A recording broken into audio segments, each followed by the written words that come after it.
It's Arkansas Traveler Baseball on the CSN Radio Network. The ITT Tech pregame show is brought to you by ITT Technical Institute.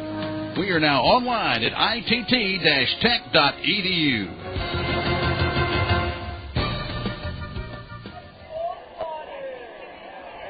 Live from Frisco, Texas, Arkansas Traveler Baseball is on the air. Hello once again, everybody, and a very pleasant good afternoon to you. Happy Memorial Day, and welcome to Dr. Pepper 7-Up Ballpark. Today, Minor League Baseball and the Texas League present the Arkansas Travelers and the Frisco RoughRiders in Game 1 of a 5-game series. We'll have Game 4 and Game 5 later on in the week. But first, the Travs looking to get a win in Game 1 after a disappointing series against the Midland Rockhounds, which was completed yesterday with an 8-5 loss at the hand of the Hounds. Travs had a 3-0 lead going into the bottom of the third. Frisco scores twice in the third inning and puts the game away with a 5-run rally in the fourth. Tim Bittner took the loss, falling to 1-4, and the Travs lose 3 of 4 games to the first place Midland Rockhounds. Today, the Travs are taking on a team that they were supposed to play 3 times earlier last week at Raywinder Field. They were only able to play 2 games, and the Travs swept both of those ball games from the Frisco RoughRiders, and so Arkansas trying to get back in the winning column against a team that they are 2-0 against. RoughRiders having a rough season in their first season after winning a Texas League championship. Frisco at 19-30 are 12.5 games out of first place. But Frisco defends their home field fairly well. They've gone 14-12 here at Dr. Pepper 7-Up Ballpark, and this has proven to be a difficult place for the Travs to play in the 2 years that the RoughRiders have been in the Texas League. But this is the Travs' first time in Frisco this year, and this will complete the cycle for Arkansas as at the Dr. Pepper 7-Up Ballpark is the only ballpark left the Travs haven't played yet in the Texas League in the 2005 season. Right now it's slightly rainy here on the Creative Sports Radio Network in Frisco. Just a couple of showers passing through the tarp, not on the field, didn't need to be on the field, just a little sprinkle here and there. Might be enough to hold the field down a little bit, and so no chance really for a rain delay. They're going to start on time, scheduled for a start time of 2 o'clock, so looks like we should be on target for a 2 o'clock start time. Again, a happy Memorial Day for everybody tuning in on the CSN Radio Network. We're live today off our flagship station, KASR, Arkansas Sports Radio, 92.7 FM at Total Sports 1380, KDXE North Little Rock, amongst other stations, and we'll be welcoming our other affiliates throughout the broadcast today from Dr. Pepper 7-Up Ballpark. Nice to have you with us for the ITT Tech pregame show. A reminder that you can find ITT Tech online at itt-tech.edu. You can learn all about their Bachelor of Science degrees available in Little Rock. Again, that website, itt-tech.edu. Did the Travs lose ground in the standings yesterday? Yes. They're now 4.5 games behind first place. We'll tell you why when the ITT Tech pregame show rolls on after these words on the CSN Travelers Radio Network. As an aircraft avionics technician, I repair just about any electronic component on the airplane. Jared Lampkin earned a Bachelor of Applied Science degree in Electronics Engineering Technology in 2003 and an Associate of Applied Science degree in 2002 from the ITT Technical Institute in Birmingham, Alabama. My bachelor's from ITT Tech is a really well-respected degree. The school has a lot of hands-on teaching, and it's a really nice atmosphere. At ITT Technical Institute, you can pursue skills that can be used to help you prepare for a new career or create opportunities in your current field. Call 1-800-ITT-TECH. That's 1-800-ITT-TECH, or visit us on the web at www.itt-tech.edu to investigate a campus nearest you. Find a potential new path to your future at IT Tech. I want to move higher, get everything flying. ITT Technical Institute, education for the future. I six-pack beer, and I said something. There's no taste in the beer. I was hoping maybe somebody in shipping could send me flavor. Like, I'm not trying. All I want is flavor. Sure, there's no Is there like a flavor distribution center in my neighborhood? I'll pick it up. No, there's no center. I'll tell you what. I got some Miller Lights here. That'll do the trick. Thank you very much. Okay. Have a good day. If you like beer that actually tastes like beer. Great tasting, less filling Miller Lite. Miller. Good call. Miller Brew Company, Milwaukee, Wisconsin. Responsibly. Better choices. Sonic's got them, others don't.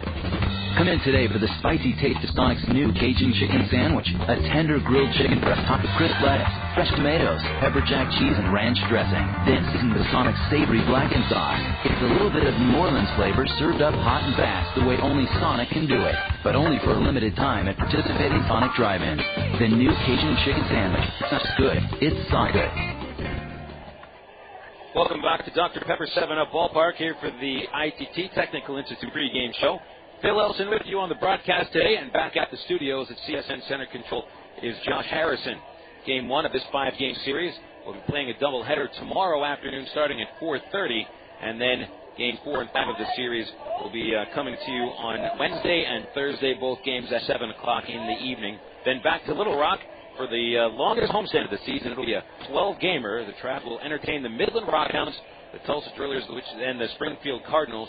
Midland comes up first Friday through Sunday. Don't forget about midget wrestling for the game on Friday at 6:50 right at home plate. Bad boy Brian Lil Cato duking it out for the World Midget Wrestling Championship.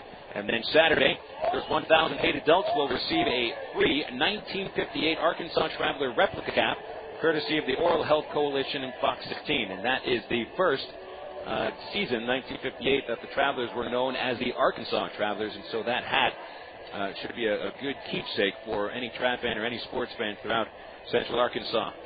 Taking a look at the Texas League report, the Travelers lost ground to the Tulsa Drillers. The Drillers yesterday staged an improbable ninth-inning comeback. They were down 2-0 as Fernando Nieve of Corpus Christi had held the Drillers 2 hits over 8 innings. Nieve struck out 9 on the game, but left in the 9th inning. Roberto Giron came on and appeared to have the final out of the game when Ryan Spilborghs lofted a fly ball to right fielder Charlton Jimerson. But being a daytime game, Jimerson lost the ball in the sun. Ball fell in front of him by 10 feet. Spilborghs got a double, and then Sean Barker provided a highlight reel ending with a game-winning blast to left field. And so that drop fly ball not only cost the Hooks a win, but it cost the Travs a game in the standings. Barker's home run gave the Drillers a 3-2 victory, and they end up taking 3 of 4 games from Corpus Christi, and they were down to their final out. So the Travs are now 4.5 games in back of the Drillers, and the Corpus Christi Hooks, a team that's just been snake-bitten this year, fall to 16-34. John Asahina got the win for the Drillers. He went the distance through his 3rd complete game of the season to lead the league. Asahina scattered 5 hits, allowed 2 runs, 1 of them earned, struck out 5, ran his record to 6-2, tying 2 other pitchers for the league lead in victories. He's got a .255 earned run average. Looks right now that John Asahina may have a good chance to start for the East Division in the All-Star game coming up next month here at Dr. Pepper 7-Up Ballpark. Elsewhere in the Texas League, the team the Travs are playing for the next 5 games, the Frisco RoughRiders, split a doubleheader against the Springfield Cardinals. In Game 1, Springfield pulled out a 2-0 victory with Randy Leake pitching a 7-inning complete game shutout. And, of course, that was a 7-inning ball game, so Leake only had to go those first 7 innings. He scattered 3 hits, struck out 6. C.J. Wilson took the loss, falling to 0-3. Then in the nightcap, boy, was it ever a nightcap? Frisco and Springfield went extra innings, played an 11-inning ball game, which is actually 4 extra innings because you play 7 in a doubleheader in the minors. And Frisco picks up the victory 7-6. Jeremy Cleveland's single in the 11th inning enabled the RoughRiders to pull out that come-from-behind victory. They were down by 1 run in the bottom of the 11th inning, pulled out the victory, and the RoughRiders and the Cardinals split the 4-game series. Springfield at 23-27. They're 8 games in back of Tulsa and 3.5 games in back of Arkansas, while Frisco is at 19-30 and 12.5 games behind the division-leading Midland Rockhounds. The Rockhounds, they pushed their lead to over second place San Antonio to 6 games because the Wichita Wranglers won their 3rd straight in San Antonio 4-3. Micah Viles had a 2-run double off Cesar Jimenez in a 3-run 6th inning that pulled out to be the difference maker in the Wranglers' 4-3 win. So Wichita, with a 26-24 record, is not only 5 games in back of the Drillers for first, but the Travs are in danger of falling out of second place. Travelers are just a half game in front of Wichita for second, as the streaking Wranglers have won 3 in a row in 7 of their last 10 games. So this is a very important series here in Frisco for the Travs. They're taking on a team in the RoughRiders that haven't really lived up to their billing as a very talented ball club at 19-30. And yet again, the Travs also a ball club that also hasn't quite lived up to the billing as what a lot of people have thought is the most talented ball club in the Texas League. Since starting the season 9-1, the Travs have gone 17-22 in the previous 39 games. And at one point, they were 4 games in first place, and now they're 4.5 games out of first place and in danger of even falling into third today. So today's ball game, hopefully the start of a little bit streak for the Travs. They've played very well against teams with losing records, but against teams with winning records, speaking of San Antonio, Wichita, Tulsa, Travs just have had a really difficult time against those ball clubs. And going up against Frisco, a team that's 11 games under 500, this will be certainly a test for the Travelers over the next 5 games. Well, the rain has since subsided. They're looking for scattered thunderstorms throughout the day, isolated thunderstorms here and there, nothing that is supposed to sit on top of Frisco and rain this game out. So we should have no trouble getting the ball game in. It's comfortable. It's 80 degrees with slight winds from the northeast at 9 miles an hour. And the Travs pulling into town earlier today at about 12:30 in the morning and put up in a brand new Embassy Suite that's been under construction for the last year and a half. That Embassy Suites is literally a 550-foot home run away in dead center field. And I'm in the fifth floor of that Embassy Suites. My balcony looks right over center field. If I was just a few more floors up, could probably do the broadcast from the hotel. So I don't know. Maybe the next time we come into Frisco, which will be in the month of August, from that 11th floor, we're doing the game from the balcony. It's actually got a better view than the press box, which is pretty high up, maybe about 150 feet up above home plate.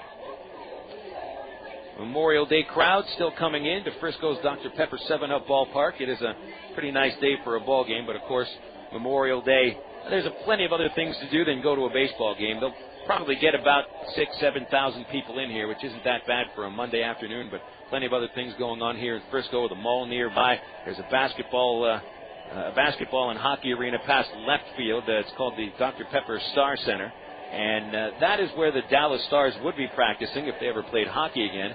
But there's a Memorial Day high school basketball tournament out there in the Star Center. So, again, plenty going on, not just here at the ballpark, but everything around Dr. Pepper 7-Up ballpark, which has been built up over the past few seasons. Tons going on out here. This is just kind of the centerpiece of the area. Well, there's plenty of action in the major leagues. We'll run through the major league scoreboard after these words on CSN from Vail Honda.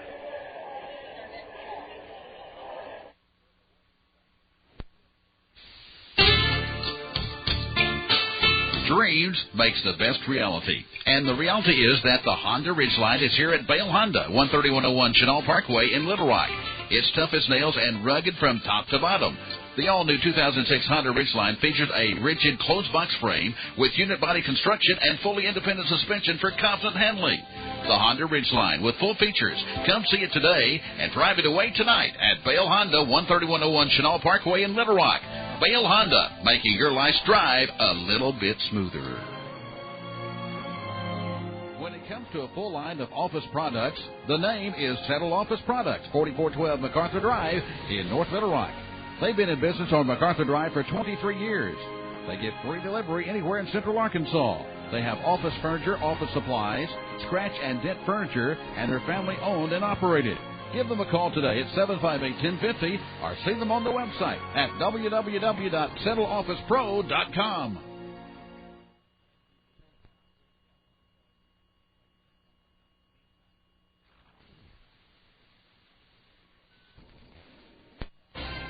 The Air Force is the only branch of service with its own community college. It's called the Community College of the Air Force, and it makes a difference.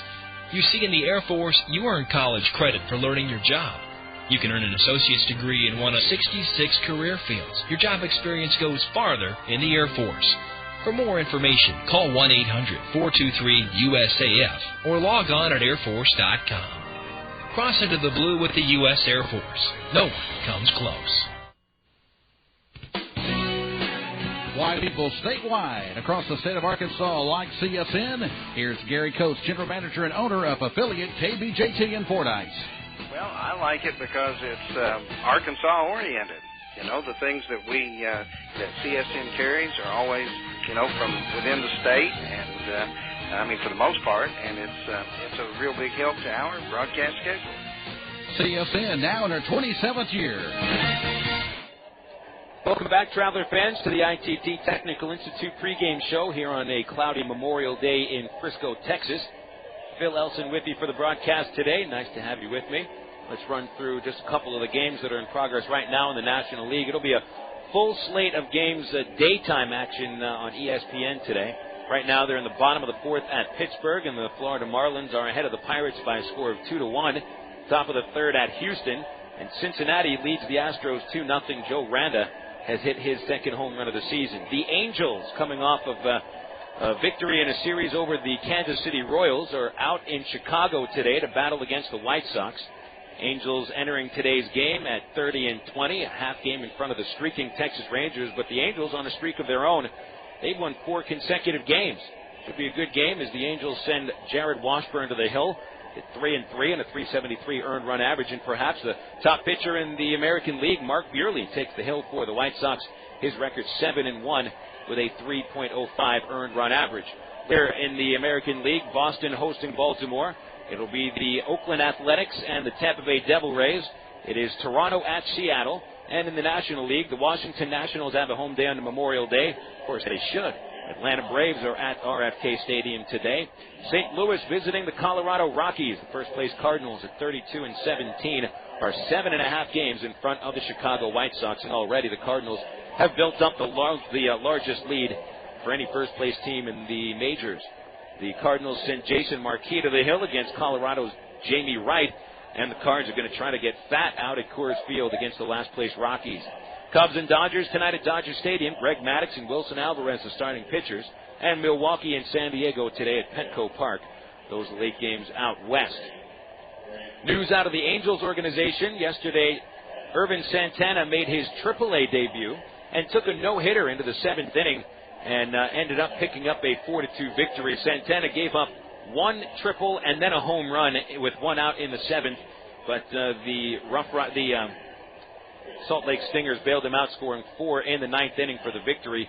Santana walked 2, struck out 5, went to several full counts, and he'll be pitching for Salt Lake in Salt Lake against, I'm not sure who they're going to be playing against, but he'll be going for the Stingers Friday at Franklin Covey Field. So it'll be interesting to see how Santana does pitching at higher altitudes as Salt Lake City, about 5,000 feet above sea level. And while it's a beautiful ballpark, it is not a pitcher's park. It is a haven for men with bats. And so good luck for Irvin as he's going to go into the stratosphere at Salt Lake, making his second start at AAA for the Stingers after he's already made 2 starts in the major leagues and thrown a 5-hit complete game shutout. Well, the starting pitchers have started to warm up in the bullpens. We're going to take a break and come back with the starting lineups as you're listening to Arkansas Traveler Baseball on the Creative Sports Radio Network. The ITT Tech pregame show has been brought to you by ITT Technical Institute, now online at itt-tech.edu. Stay tuned next for Arkansas Traveler Baseball right here on the CSN Radio Network.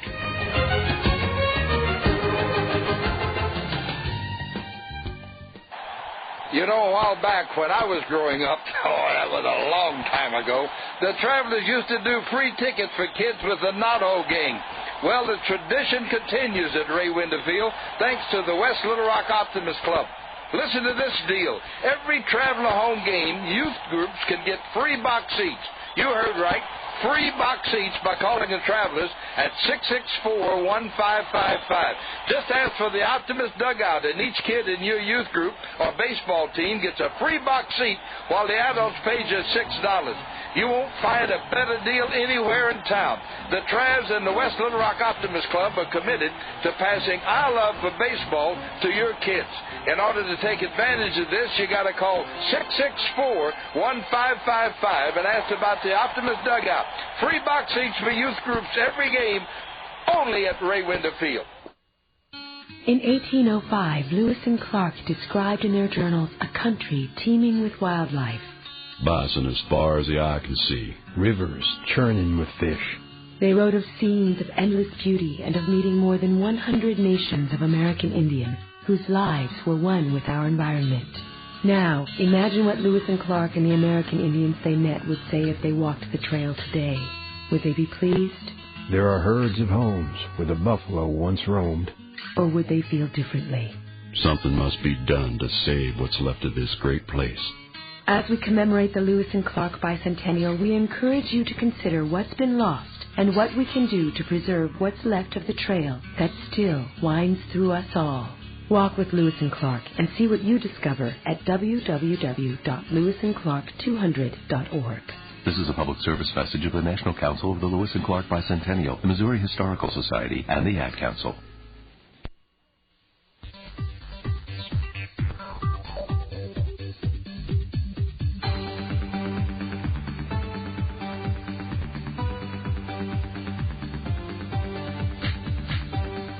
A presentation of CSN, the Creative Sports Radio Network, brings you Arkansas Traveler Baseball.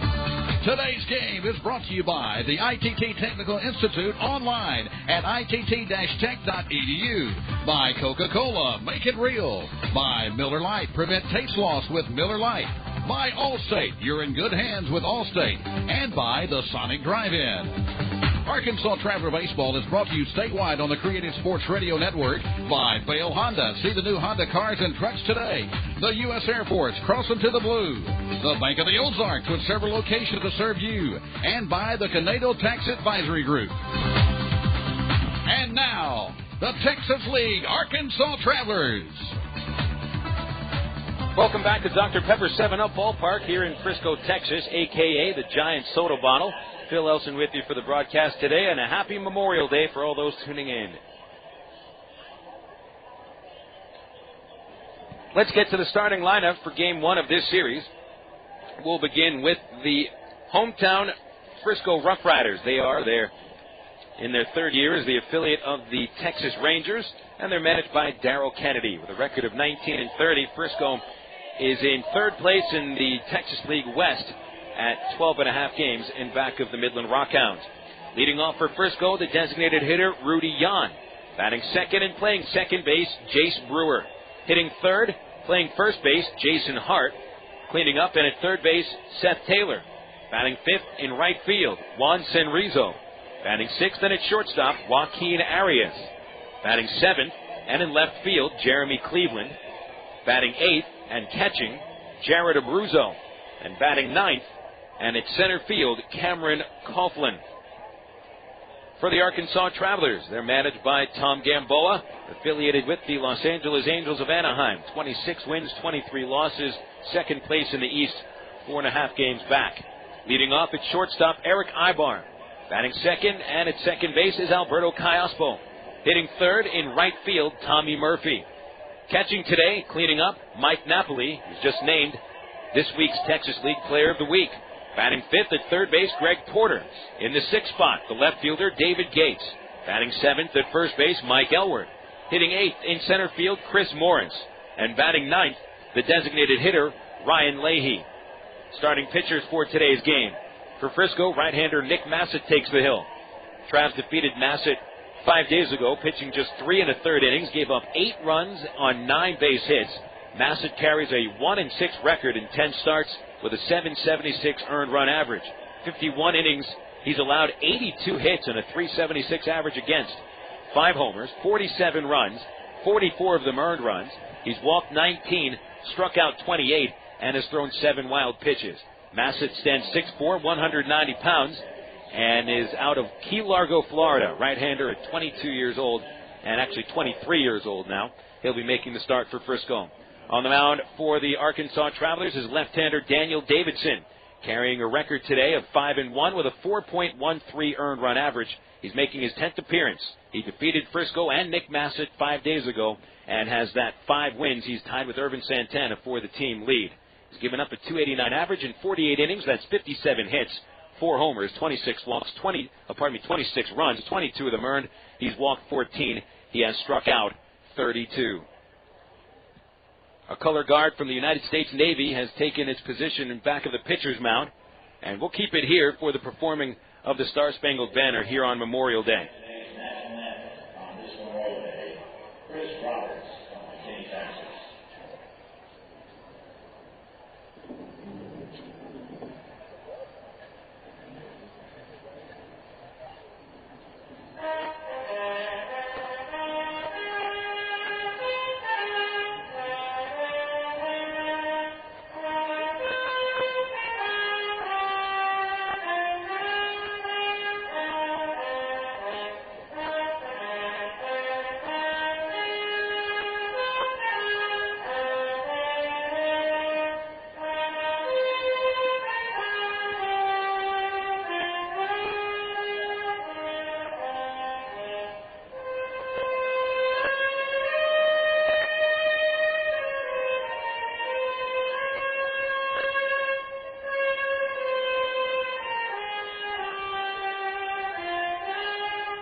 very happy Memorial Day to you folks tuning in, and especially to the members of our military.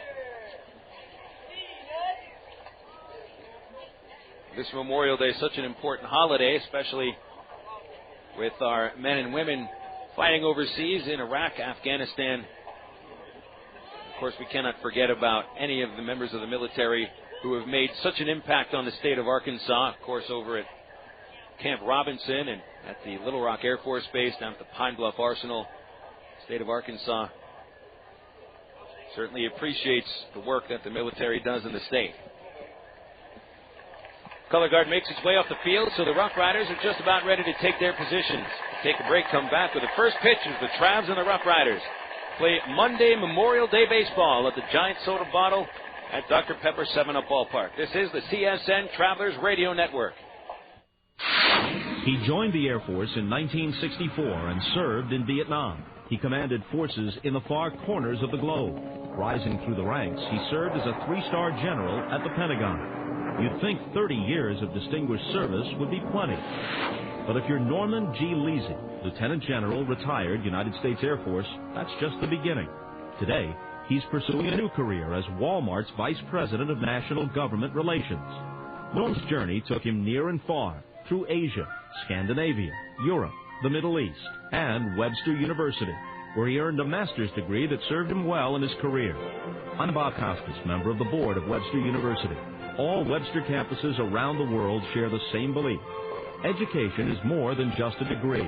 It's real knowledge for real-world success. For more information about graduate degrees from Webster University in Little Rock, visit them on the web at webster.edu or call them 800-828-2598. Hey fans, Bill Valentine here with a question. When was the last time you saw the Travs turn to triple play? That's right, I can't remember either. So this year, we're going to celebrate if the Travs manage to turn that trick. $100,000 to one fan if the Travs complete a triple play during the 6th inning of a home game. You got to be 18 to enter with a valid driver's license, and you must be present to win. It's a Travelers' $100,000 triple play giveaway all season long here at Ray Winder Field. Solo Mexico, her voice soars above a sweet Spanish guitar. Handing up in like Dr. Pepper, originality made her star. The taste of Dr. Pepper, the taste of originality, salutes individuality, and gives life a personality. Be you, do what you do. Be you, nothing better, Dr. Pepper.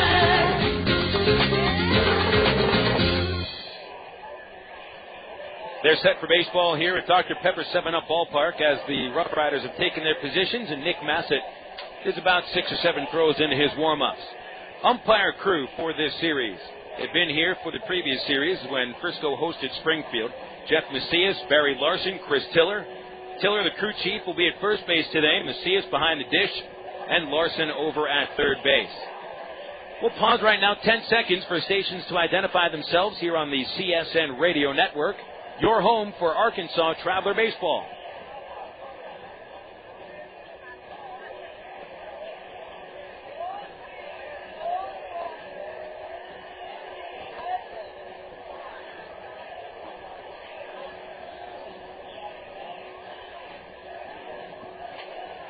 Fans still pouring into the ballpark here on a Memorial Day, Monday. Coming from all around Collin County. And maybe even down from into the city of Dallas and out there. The Rangers are not in town today, and so this is the only game in town. Dr. Pepper 7-Up Ballpark in its 3rd year of existence. Beautiful facility.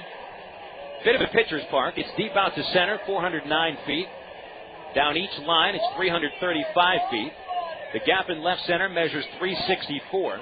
They do not have a marker out in right center field, though it's about 375. It is possible to rob a home run as the fence stands only 8 feet tall all the way around. Dr. Pepper 7-Up Ballpark has a very large batter's eye in dead center field and now a towering Embassy Suites just past that batter's eye. So who knows, maybe somebody could get a hold of one and hit it into their own room. Here comes Erick Aybar walking up to the plate, and we're just about set. Aybar, switch hitter, will bat left-handed. He enters the game hitting .258 with 3 homers and 20 runs batted in. Mick Masset is squared away towards the plate, reading the signs from Jared Abruzzo, his battery mate. Here's the first pitch at 2:08. Aybar swings and grounds to short. Charging for it is Joaquin Arias, and he gloves it and throws Aybar out at first base. So 1 pitch and 1 out. Aybar has never been the most patient of hitters and has been inserted as the leadoff man ever since Reggie Willits has been out of the lineup for about a week with the strained right tricep muscle. So Masset, who didn't get very many easy outs against the Travs 5 days ago, gets an easy out to start the day. Alberto Callaspo now stands in and takes a ball low and outside. Another switch hitter batting left-handed against Masset. Callaspo hitting .304 with 5 homers and a team-leading 33 runs batted in. 6 doubles, no triples, and 30 runs scored. Third baseman Taylor comes up a little bit. As an 0-1 count, here comes the pitch. And it's fouled off. Scoreboard says 0-2. I'm believing that the count is 1-1. 1 ball, 1 strike on Callaspo, who over the series against the Midland Rockhounds was 5 for 15, though he had his hitting streak stopped at 14 games with an 0-4 on Saturday. Count is 1 ball, 1 strike. Masset delivers the next pitch. And Callaspo hits it hard to the second baseman, Jace Brewer. He was about 1 step to shallow right field. Makes the play with 2 steps towards the hole and throws Callaspo out 4-3, and there's 2 gone. So Masset, who carries an ERA in the first inning of 12.60, gets 2 rather quick outs here against 2 of the tougher hitters for the Arkansas Travelers in Erick Aybar and Alberto Callaspo. Now Masset got 2 outs quickly in the first inning last time he pitched against the Travs, which was last Wednesday. And then Tommy Murphy took him deep. Travs ended up scoring 4 runs. Masset walked in a couple and threw 2 wild pitches as well. Here's Murphy standing in, batting from the left side. He'll look at a ball low and away. Murphy's average at 300 with 7 homers and 27 RBIs. Most of the home runs have come from the left side of the plate, which he'll bat against Masset, a right-hander. Count 1-0. Masset hands over the head. He delivers. And it's under the knees for ball 2. 2 balls, no strikes on Murphy. Tommy had a pretty rough series against the Midland Rockhounds. They held him to only 2 hits in 15 at-bats, including an 0-for-4 in his last couple of ball games. 2 balls, no strikes on the 3-hitter Murphy with 2 outs and the bases empty. Here's the windup and the pitch to him. And it's grounded to the second baseman. Jace Brewer picks it up on 3 good bounces and throws Murphy out. So the Travs have 3 men come to the plate and 3 men ground out rather harmlessly. Bottom of the first will come up, and Daniel Davidson taking the hill. The Travs leading with 5 wins. Davidson out to the mound after the awards on the Ray Sports Radio Network. Beautiful dreamer and stage of heat. Your brainwaves are open regularly, so you will be in REM dreams, where your eyes are moving and waveforms increase. By the 6th grade, many girls lose interest in math and science, so it's up to parents to help keep their dreams alive. Go to girlsgotech.org. A public service announcement brought to you by Girl Scouts of USA and Ad Council. Anybody ever say to you, looks like somebody's got a case of the Mondays? What are the Mondays? Are you supposed to be glum and depressed just because work week started? What a bunch of baloney. Here at Raymond Field, we're going to turn Mondays into something you can look forward to. That's because the Travs and the Arkansas Democrat Gazette presents Democrat Gazette Mondays here at Ray Winter Field.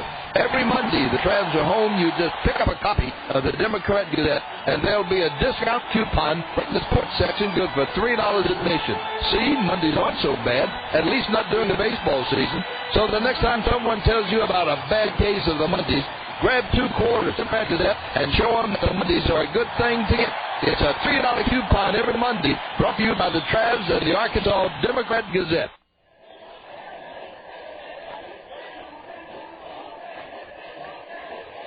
Travs go down quickly in the top of the first inning with 3 groundouts against Mick Masset.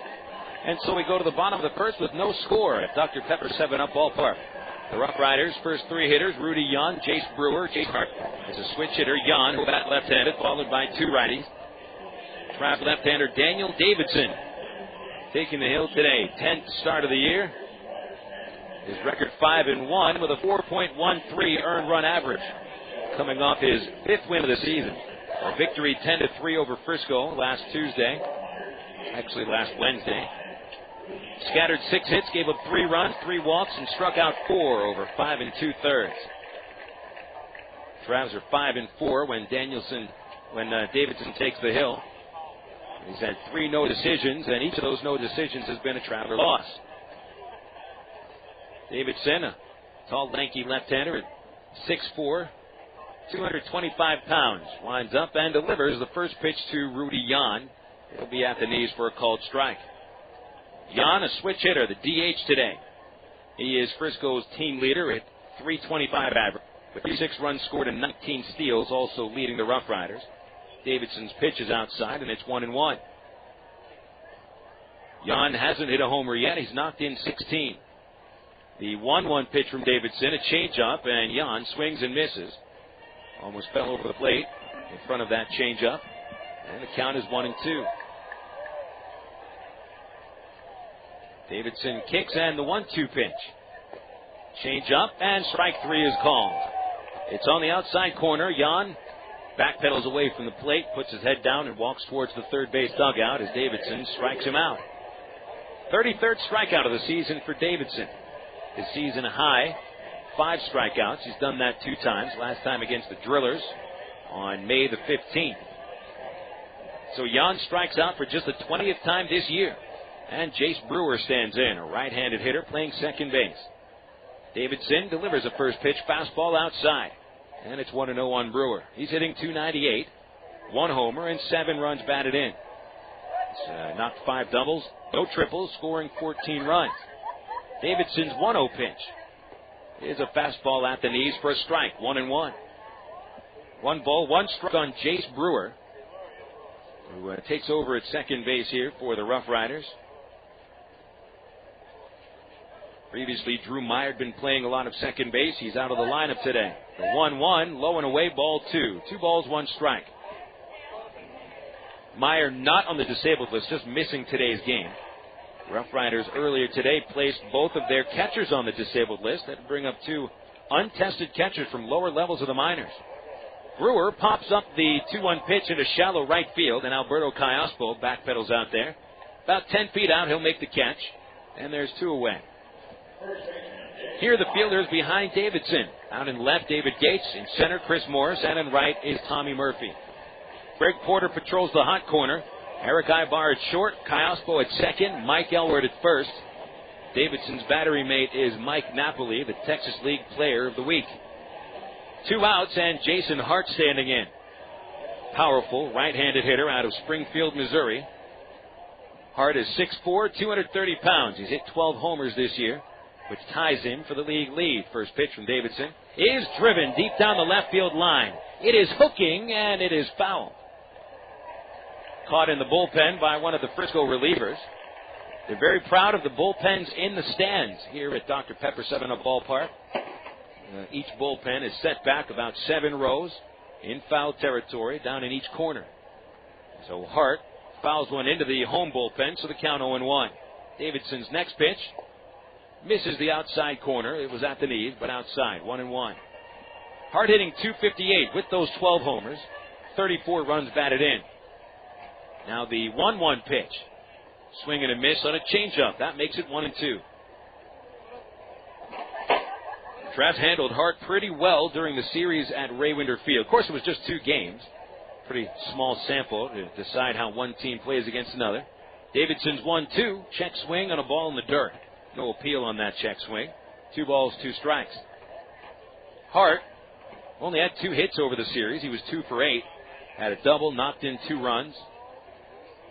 But in half of his at-bats, he struck out. Davidson ahead on him, 2-2. And here comes the next pitch. Just missed the outside corner, so Davidson runs a full count on Hart. On deck for the RoughRiders, right-handed hitter, third baseman Seth Taylor. Hart with an open stance awaits. Here's the payoff from Davidson.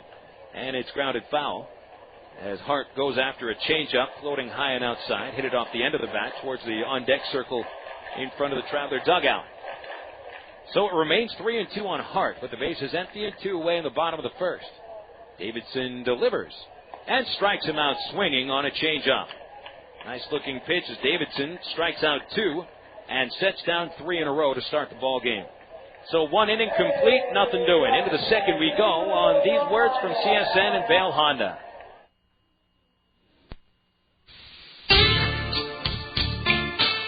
Dreams makes the best reality. And the reality is that the Honda Ridgeline is here at Vail Honda, 13101 Chenal Parkway in Little Rock. It's tough as nails and rugged from top to bottom. The all-new 2006 Honda Ridgeline features a rigid closed-box frame with unit body construction and fully independent suspension for constant handling. The Honda Ridgeline with full features. Come see it today and drive it away tonight at Vail Honda, 13101 Chenal Parkway in Little Rock. Vail Honda, making your life's drive a little bit smoother. When it comes to a full line of office products, the name is Settle Office Products, 4412 MacArthur Drive in North Little Rock. They've been in business on MacArthur Drive for 23 years. They give free delivery anywhere in Central Arkansas. They have office furniture, office supplies, scratch and dent furniture, and they're family owned and operated. Give them a call today at 758-1050 or see them on the website at www.settleofficepro.com.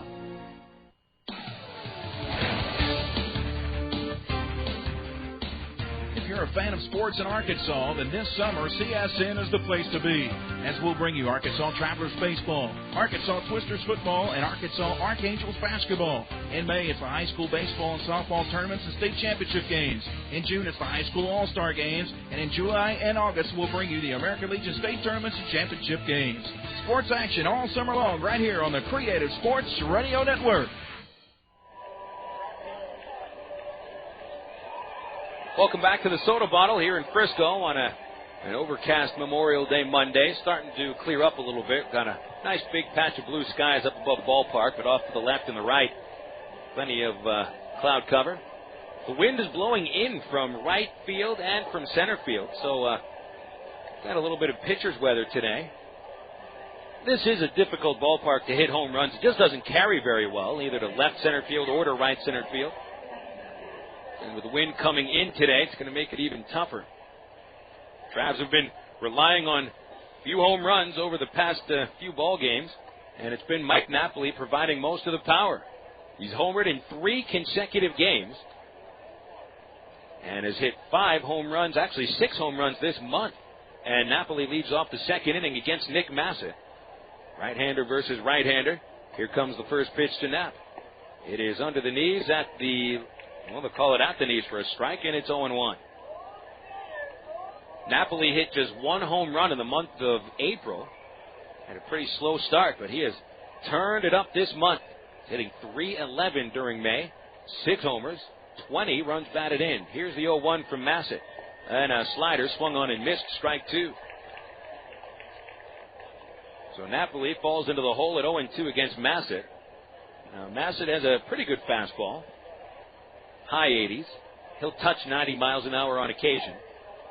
And struck out 28 hitters in 52 innings this year. Pretty low strikeout total. Now the 0-2 pitch is swung on and lined over short and into center field, and a base hit for Napoli. So Napoli with a nice piece of 2-strike hitting. Took a defensive approach. If he took that pitch, it was going to be strike 3. Right on the outside corner. And he flips it over the shortstop for a leadoff single. And Napoli, who entered today's game with hits in his last 7, now on his longest hitting streak of the year, 8 games in a row. So the leadoff man aboard. That's the first hit of the game for either team. And another hot-hitting Traveler stands in, Greg Porter. He's on a 6-game streak. Left-hander, first pitch comes, low and in, ball 1. Porter in the vicinity of what he would call his hometown. He's bounced around throughout his life. Born in West Point, New York. These days, Porter calls Denton, Texas home. Denton about 30 miles away towards the north. A 1-0 count on him. Masset delivers. Porter takes a fastball inside, and it's 2-0. Porter's average up to .323. 3 homers, 23 runs batted in. That average ranking 7th highest in the league. Second highest on the ball club. Reggie Willits still sitting at .331. Willits has missed the last week. Reggie will be visiting the Frisco team doctor while he's here. Rather waited until going back to Little Rock, but Such a long road trip, kind of get him to see a doctor, see if he's okay. The 2-0 pitch, look out, the bat goes flying into the first base seats. And ends up about 5 rows in back of the dugout. Wow, Porter might have just won the hammer throw competition at the Olympics with that. Well, he swung and tipped the ball foul, but who cares where the ball went? The bat went 6 rows over the dugout at first base. He threw that bat about 150 feet. And a fan caught it in the air, hands it back to the dugout, and Porter gives him a bat of his own. So Porter just lost a bat, and very nicely gave another bat to the fan. Walks back up to the plate with a count of 2-1. Hopefully put a little more pine tar on that thing. Napoli, the runner at first base, and nobody out. Masset takes a good long look at the sign, now brings it set. And the 2-1 pitch. Swung on, grounded, foul, past first base. Porter hit that ball very hard. Hanging slider by Masset. Right up in Porter's hitting zone. Just a little too far in front, so it is 2-2. Porter, during the 6-game hit streak, is averaging 2 hits a game. He's 12 for 24 with 4 doubles, a triple, and 10 runs batted in, including a 2-run single in the first inning in yesterday's loss. Now the stretch by Masset on a count of 2-2. The pitch inside. Fastball towards Porter's ankle makes it a full count. Well, the Travs saw Masset last week. Saw a pitcher that lost his composure in the first inning. After 2 outs, 6 batters reached base, and he walked 3 of them and threw 2 wild pitches. Never made it into the 5th inning, tossed just 3 1/3. A 3-2 count. Napoli runs on the pitch, which is lined on the shortstop side, a base hit to left field. For the hit and run, Arias wasn't anywhere near his normal position. The ball was hit right to where the shortstop would usually be standing. And it turns into a hit and run single, so Porter and Napoli each extend their hitting streak to start this 2nd inning. Napoli on an 8-game streak, and Porter now has hit in 7 in a row. Napoli only gets to second base. The ball was hit so hard and directly to the left fielder, so Napoli had no chance to try for third base. So the Travs get 2 men on to start the 2nd for David Gates. Gates also on a hitting streak, though he had a single in his first at-bat yesterday, stretching a streak to 11 games. He was ejected in the 6th inning by plate umpire Jason Stein after taking a called third strike. It's a start here today. Right-handed hitter, 2 on, no outs, and a check swing on a curveball. They'll appeal it. First base umpire Tiller puts the arms out. Gates gets a ball. 1 ball, no strikes. Gator playing his 49th game. 303 average. 8 home runs to lead the team and 32 RBIs. Infield playing a double play depth behind Masset. The shortstop Arias a little closer to the base runner Napoli at second. Short lead by Nap. Good lead at first by Porter. Count of 1-0. The pitch swung on and missed, and the bat goes flying again.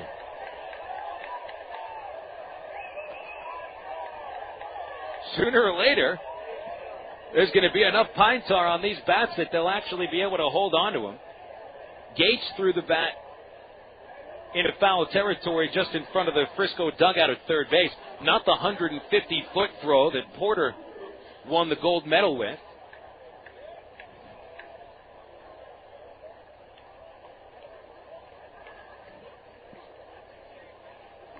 Gates gets the bat back, puts a little more stickum on it.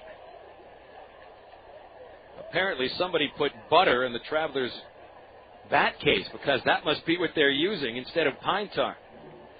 Here's the 1-1. Swung on, popped out of play.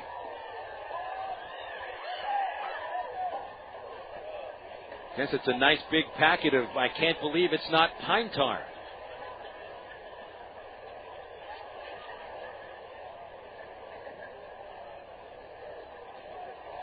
Both Traveler base coaches, both Todd Takayoshi at first and Tom Gamboa at third, they've got to be frightened out of their minds.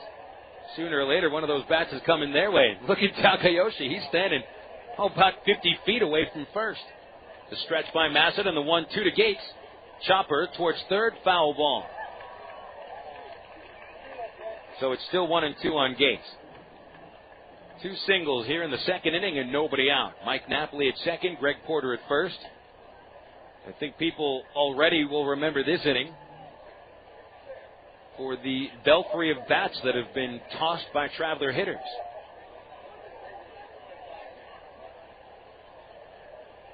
It's back to the plate now. That 11-game hit streak, he's knocked in only 3 runs during that stretch. Hasn't had all that many opportunities. Good opportunity here. A 1-2 count.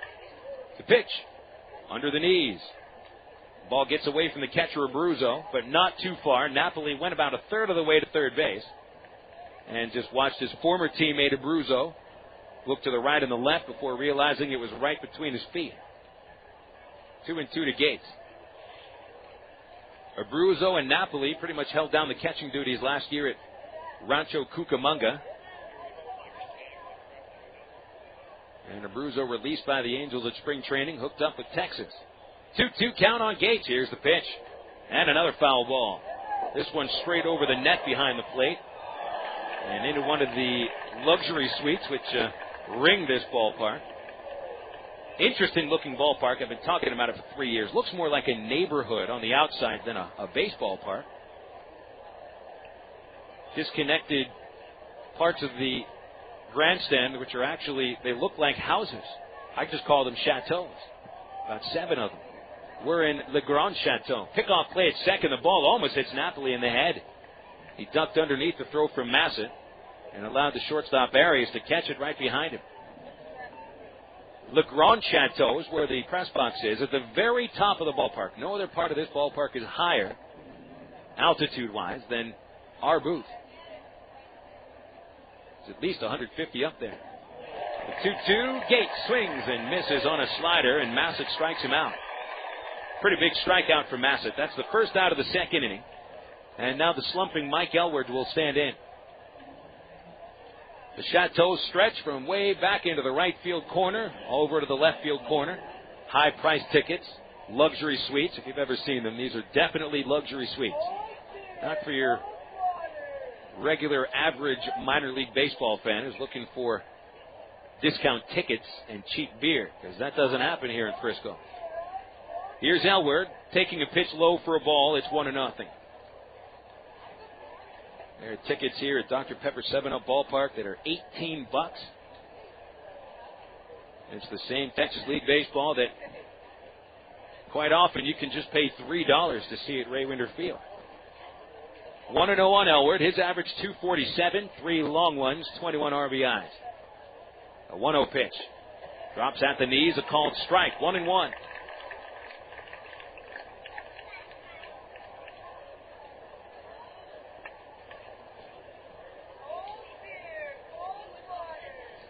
Napoli, the runner at second. David Gates, actually Greg Porter at first. Gates struck out, bringing Elward up. No score, top of the second. Masset, 2 checks at second base. Here's the pitch. A curveball, and on the outside corner, strike 2. Nice late breaking pitch. Not too much movement, but right on the outside corner. So Elward in the hole at 1 ball and 2 strikes. Elward hit into 2 double plays yesterday. Went 0 for 3. Finished the Midland Series 2 for 16. The 1-2 hit back up the box into center field. A base hit. Napoli comes around third. The throw from center is up the third base line, and Napoli scores standing up. 1-0 Arkansas on a single by Mike Elward. A nice piece of 2-strike hitting. Elward waited on a changeup and bashed it right back up the box. RBI number 22. And on to second goes Porter. Elward at first for the 8-hitter Chris Morris.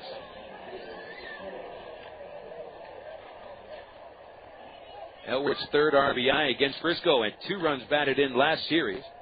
Only getting 1 hit, had a sac fly and an RBI ground out. Here's Morris, switch hitting, batting left-handed. Masset throws a strike on the outside corner. 3 singles in the second inning for the Travelers, none of them cheap. All pretty well hit by Napoli, Porter, and Elward. And even more impressive was each of the singles came on 2 strikes for batters that have had some strikeout trouble this year. Count 0-1 on Morris. Masset sets, kicks, and deals. And chopped by the second baseman, Brewer. Throws to second for 1 out. The relay to first, and Morris beats it out. 4-6 goes out at second. Morris on a fielder's choice. Now there's runners at the corners for today's designated hitter, Ryan Leahy.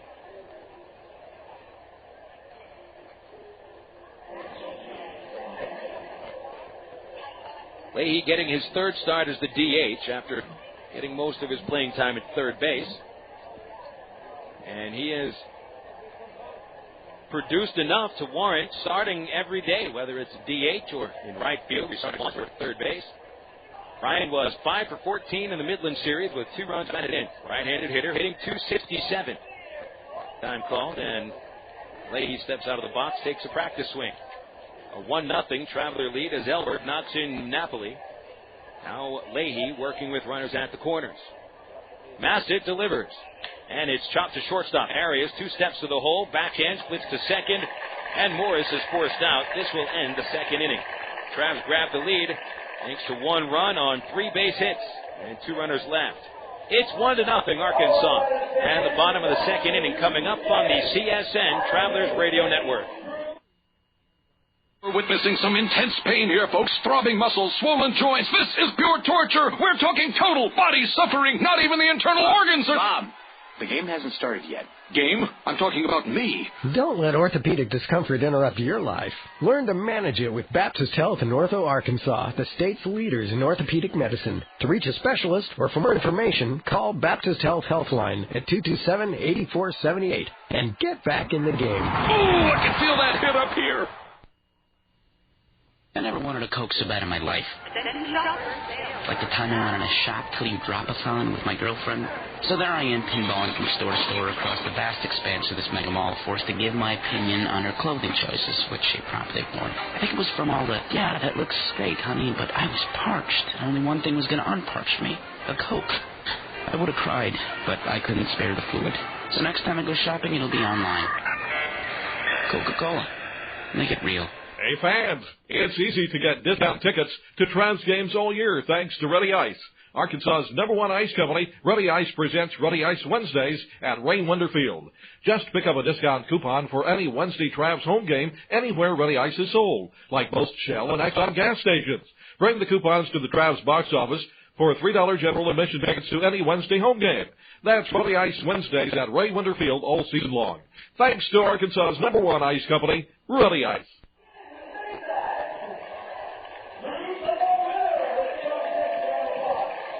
Travs grabbed the lead 1-0. Daniel Davidson works pretty well with leads. And so Davidson takes the pitcher's mound in the bottom of the second inning, facing the 4, 5, and 6 hitters. He set them down in order in the first. Hitting off in the second, the number 4 hitter, Taylor, handed, hitting .262. Davidson winds, kicks, and delivers a changeup for strike 1. Outside corner to get ahead.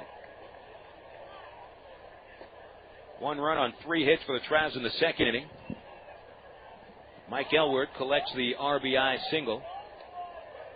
Knocks in his third of the road trip. Davidson's 0-1 on the way to Taylor. And a breaking ball under the knees, over the plate but low. 1 ball, 1 strike. Taylor with 4 homers, 23 RBIs, and a .262 average.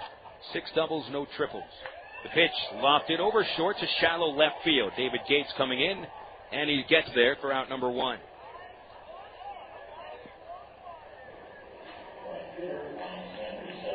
RoughRiders carry a .265 batting average as a ball club, but yet they do not score all that many runs. There are only 2 other teams in the Texas League that have scored less runs. That's Springfield and Corpus Christi. Corpus Christi with an anemic offense, 161 runs. Frisco 211. A little bit of power, a little bit of speed, and a lot of inconsistency for the RoughRiders. 5-hitter Juan Senrizo has been inconsistent this year. Talented right-handed hitter takes a strike. Hitting .293, 3 homers, 17 ribbies. It's opened up his stats in Tucson. And the pitch from Davidson is low and away. 1 ball, 1 strike. 1-0 Travs in front, bottom of the second inning. Base is empty for Senrizo. Left-hander Davidson with a 1-1. Swing and a miss with a changeup, and that pitch looking very effective today. Rizzo looking a little sloppy at the plate. The back part of his jersey hanging out of his pants. Looks like he's wearing a cape. Here's the 1-2 pitch. Rizzo swings and the bat goes flying. He missed it, but the ball is dropped by Napoli. He'll try to recover, get to the ball at the screen. His throw to first is wide.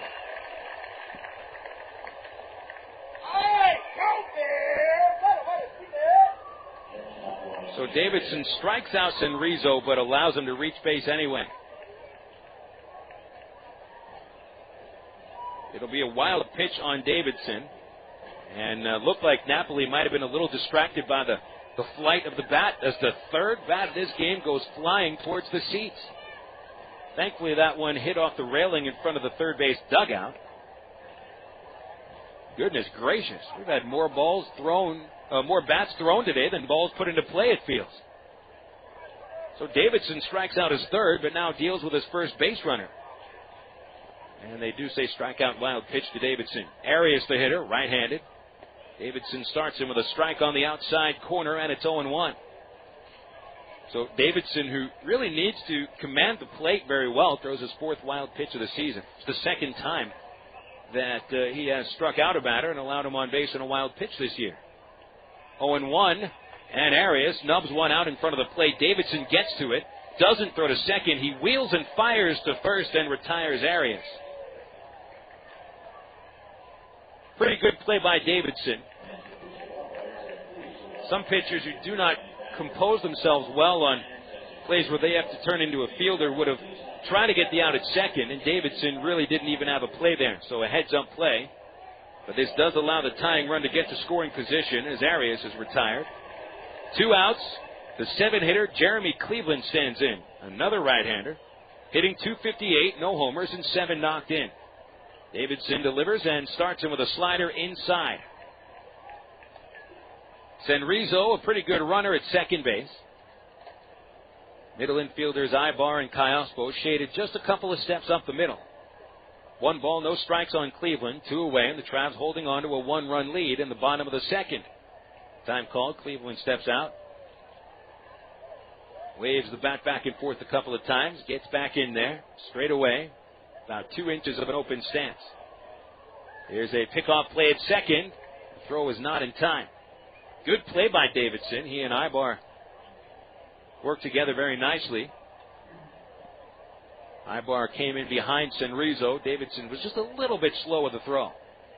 1 ball, no strikes, and Rizzo back out to the lead, about 6 steps away from the base. It's a 1-0 count. Here's the pitch.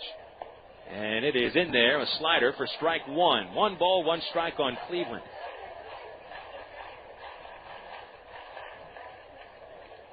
Jeremy 187 out of Fairfax Station, Virginia. Working to Davidson with a 1-1, and the pitch is lined into center field, and it'll be a base hit. 4-on-1 hop, picks up. Here's the throw to the plate. It's not in time. Napoli comes in front of the plate, throws the sand, and gets Cleveland trying to get on the throw. But he does not get there. But he does not get a tying run. The first of the game, Frisco ties it up. The out at second base goes 1-2 to 6. The inning is over. Frisco ties it with a run on 1 base hit. No strike. Till the third, Travelers and RoughRiders scored 1 run each in the second, so they're tied going to the third on the CSN Travelers Radio Network. Hit a home run with your family tonight. Whether you're in the middle of a game or snacks for the game, remember to include milk, cheese, and yogurt in the game plan. 3 servings a day of dairy is the right amount to help keep your body healthy. It's easy. Just look for the 3-day logo on your favorite calcium-rich dairy foods at your local retailer. For more information, including recipes and coupons, visit www.3aday.org. Have you had your 3-a-day today? The power of cheese. 1998, New York City marathon runner German Silva made a huge mistake. 1/2 mile from the finish line, he took a wrong turn. When he heard yells from the crowd and saw the looks on the faces, he realized his mistake. He immediately turned around, but the error cost him a crucial 15 seconds. His only hope for winning now was to sprint to make up for lost distance. Did he have the energy? Could he do it? He later said, "Too much work had gone into this race. I had to fight it out." He was able to make up the lost distance, finish first in his division. but only because he refused to allow a wrong turn to knock him out of his quest for the prize. I'm Mark Evans, pastor of church at Rock Creek. You know, there are times in life when we make a wrong turn. But when we discover there was a wrong turn, the wise person changes direction.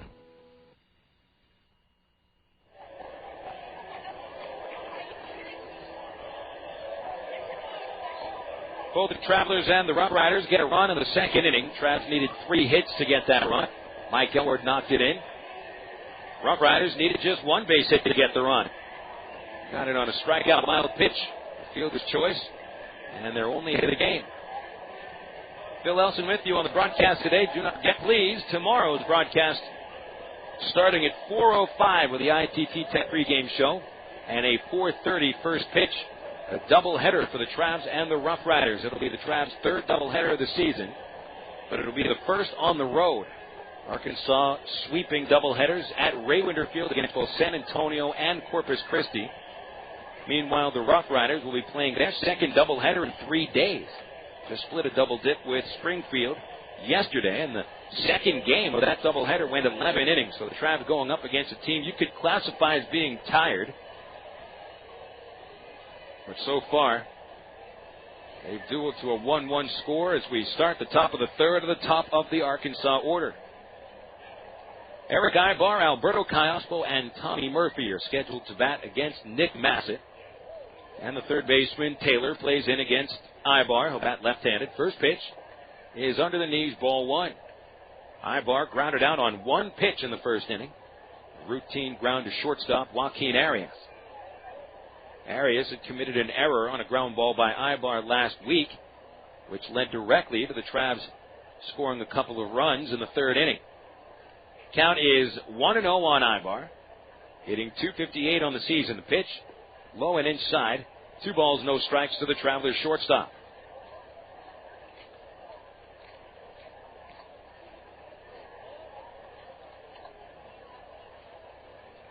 Sun really starting to peek over the clouds now. Here's the 2-0 pitch. Swung on, a line drive in right field, and it bounces in front of Juan Senrizo. He picks it up on a hop. Leadoff single for Erick Aybar. And the Travs have their 4th base of the game. And the leadoff man aboard for the 2nd consecutive inning. Aybar collects his 5th hit of the road trip in 17 tries. Now Alberto Callaspo stepping up. Alberto grounded out to the second baseman in the first inning. Switch hitter batting left-handed. End of the game hitting .304. Aybar taking his lead from first, and Jason Hart a couple of steps in front of the base, holding him on. The pitch is fouled off for a strike, 0-1. Aybar had a base-running gap yesterday that cost the Travs a run. An attempted steal on a ball in the dirt where he put on the brakes, got caught in a rundown, and that was followed by a double by Callaspo. Travs could have used that run. 0-1, the count to Alberto. There's a pickoff throw to first base, right on the money, but Aybar just able to beat the throw, diving in ahead of the tag. Alberto steps back in there. Against Frisco last week, Callaspo went 4 for 9 with a double and 2 runs scored. Here's the stretch. Masset kicks and delivers. Aybar running. The pitch is low. Here's the throw, right on the money. He's out at second base. Jared Abruzzo got rid of the ball in about a 2.5 seconds flat.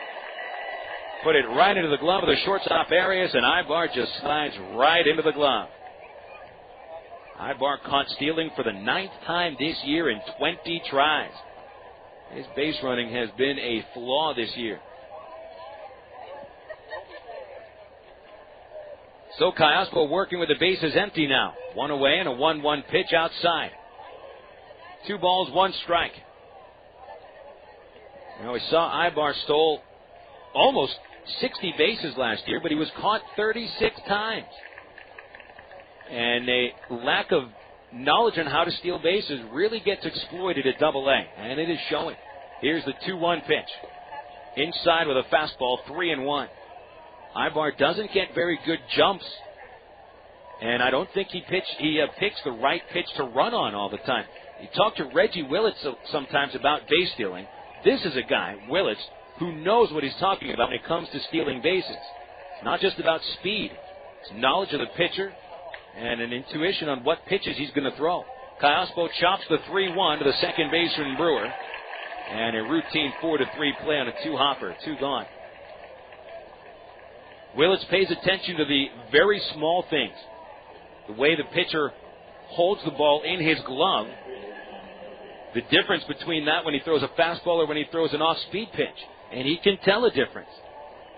He can tell if a pitcher's sticking his tongue out when he throws a fastball. He can tell sometimes what the pitch is just by where the catcher sets up. And I think Willits could probably teach Aybar a few things about stealing bases. Murphy is swinging a miss for strike 1 on a changeup. Let me just look at the numbers. The numbers, I've always thought they speak for themselves. Willits on the season, 14 steals, caught 4 times. Aybar, 11 steals, been caught 9 times. Now an 0-1 pitch to Murphy. Swung on, hit hard but foul outside first on the ground. Hits off the concrete portion of the fence along first base. Bounds into right field, and Senrizo will pick it up and flip it into the right field berm. Tried to throw it into the right field berm, but he didn't have enough arm on it. He threw it off the right field fence.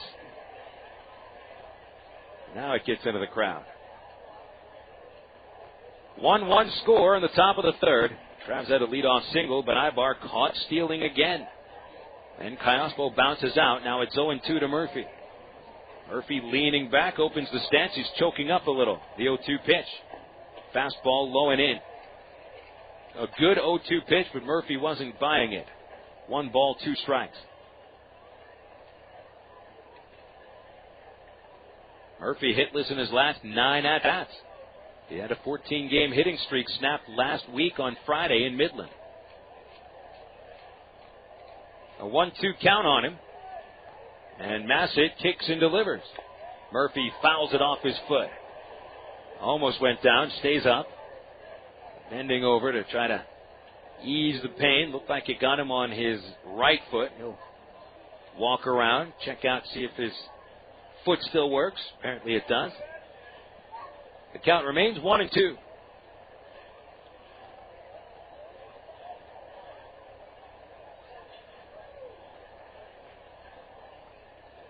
Masset able to pitch around the 4 hits for the most part so far, staying out of trouble. Well, the second inning gave up 3 hits. Now Murphy back in there, and the 1-2 is fouled to the on-deck circle at first base, where Mike Napoli hits it with a bat, bunts it. Showing a little dexterity with that bat. Instead of bunting it straight forward, he had to put his bat in the air above his head to try to knock that one away. Now another 1-2. Murphy takes it off the plate. Ball 2. Count levels. 2 balls, 2 strikes.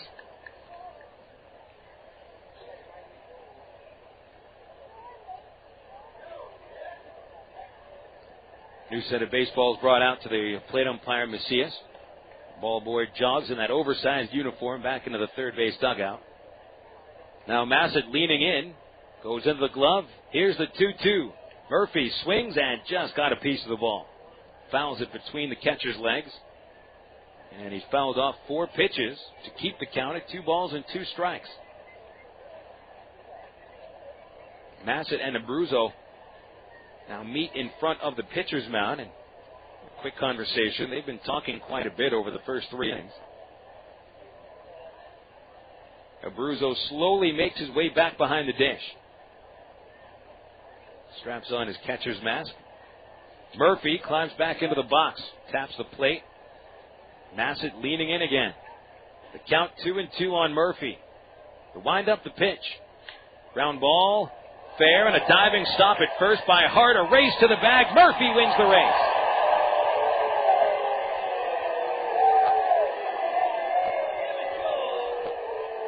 Great play by Hart. But Murphy legs out an infield single. Masset, the pitcher, probably could have aided first baseman Hart if he covered first base, but Masset was nowhere to be found. Hart's initial instincts once he dove for the ball was to get to his knees and look for the pitcher. Masset doesn't cover. So Hart had to stand up, and Murphy legs it out. So an infield single for Murphy, but Hart took away extra bases. Now Mike Napoli stands in. Already extended his hitting streak to 8 games with a second inning single. And the first pitch here is under the knees, ball 1. Abruzzo walks way in front of the plate to flip it back to the pitcher. I think Abruzzo is having some trouble throwing the ball to the pitcher. Quite often he has walked about halfway to the mound, and Masset comes off of the mound to accept the ball, and Abruzzo kind of fake flips it a few times.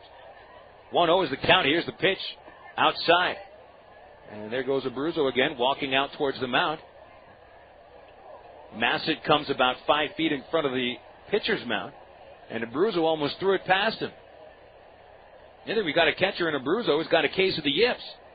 Seen catchers before who have trouble throwing the ball back to the pitcher, but then Abruzzo earlier this inning pegged Erick Aybar on a perfect throw to second base. Can never understand that. 2-0 pitch. A swing and a miss by Napoli. On a slider, that makes it 2-1.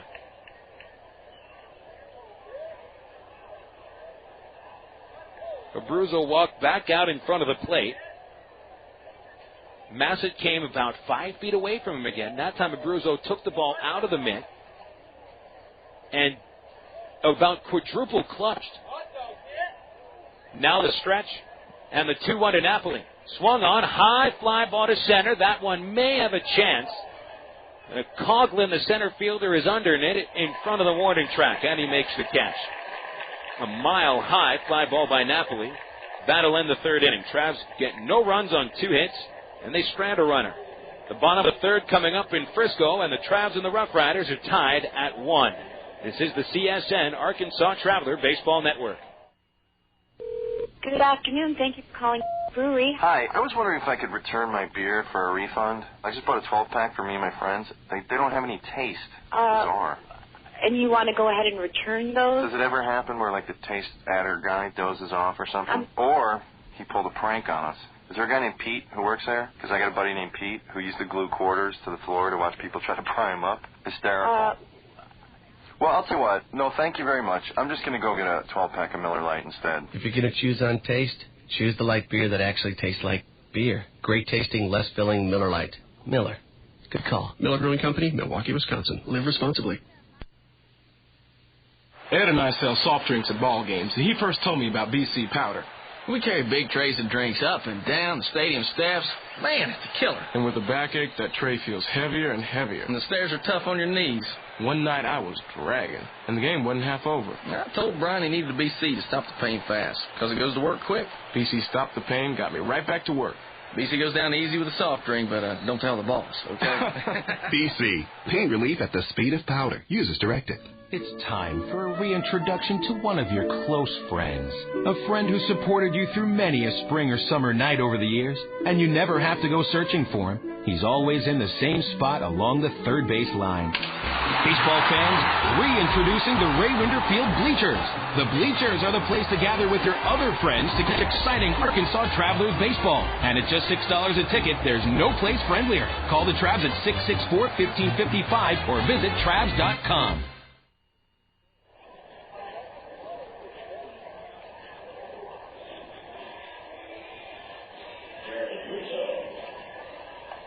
Bottom of the third inning on what is turning out to be quite a nice-looking day. We had sprinkles of rain just before the game started, but the sun has come out, field is dried off, and we got a tie game, 1 apiece. Bottom of the third, and the 8-hitter Jared Abruzzo leading off. He is crowding the plate from the right side and takes a strike from Daniel Davidson. Abruzzo, the 8-hitter, followed by Cameron Coughlin. Then to the top of the order, and Rudy Yan. Davidson throws it on the dirt. It's 1-1 to Abruzzo. Abruzzo, a switch-hitting catcher, who's been starting mostly as the DH, and I think I can see why he is starting as a DH instead of catching. Here's the 1-1. Outside for a ball, 2-1. While Abruzzo showcased a perfect throw to second, catching Erick Aybar stealing, he's got a case of the yips when he's behind the plate. Can't throw it back to the mound. 2-1 to Abruzzo. In there on the inside corner with a slider. 2-2. So Abruzzo forced into starting catching duty today. 2-2 pitch, a high bouncer to third, leaping in the air. Porter comes down with it.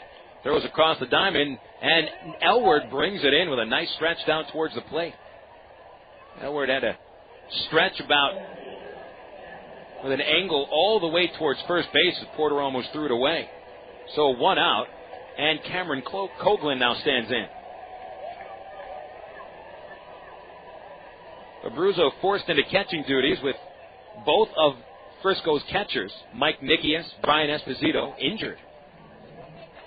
Here's Coghlan with a half swing, looper over first, foul by maybe a half a foot down the right field line. A little excuse me swing by Coghlan, and it almost turned into an extra base hit. He'll make his way back down towards the plate area with a count of 0-1. Coghlan playing in just his third game with Frisco. Earlier this year, he was at Single-A Clinton, 2 steps below Double-A at low Single-A ball. He was hitting .351 with 3 homers and 16 RBIs, a speed guy with 20 stolen bases. Count 0-1 on Coghlan. Here's the pitch from Daniel. Outside, 1 ball, 1 strike. Coghlan a little more diminutive in stature. Listed at 5'11". I'm saying he's 5'9", 180 pounds. Crowds the plate, wiggles the bat around, grounds one to deep short. Aybar makes the play and throws late. Ball gets over Elward's head, but it is off of the railing at the first base dugout, meaning that Coghlan reaches first base only. It'll be a single. Good play by Aybar just getting to the ball, but Coghlan obviously speed his number 1 asset as a player. He would have legged that out. Aybar might have done better service just holding on to the ball. So that is the second hit off of Davidson. And we go to the top of the order with Rudy Yan. Coghlan now 3 for 7 at Double-A. Yan, the switch hitting DH, was called out on strikes in the first inning. Trav infield looking for a double play ball. Here's the stretch. Davidson gets a good look at first. He will deliver to the plate a high fastball. Napoli snap throw to first. Safe at first. Chris Tiller, the umpire at first base, looked like originally he was going to call Coghlan out. It was a very good throw by Napoli, but it looked like Coghlan might have just beat the throw.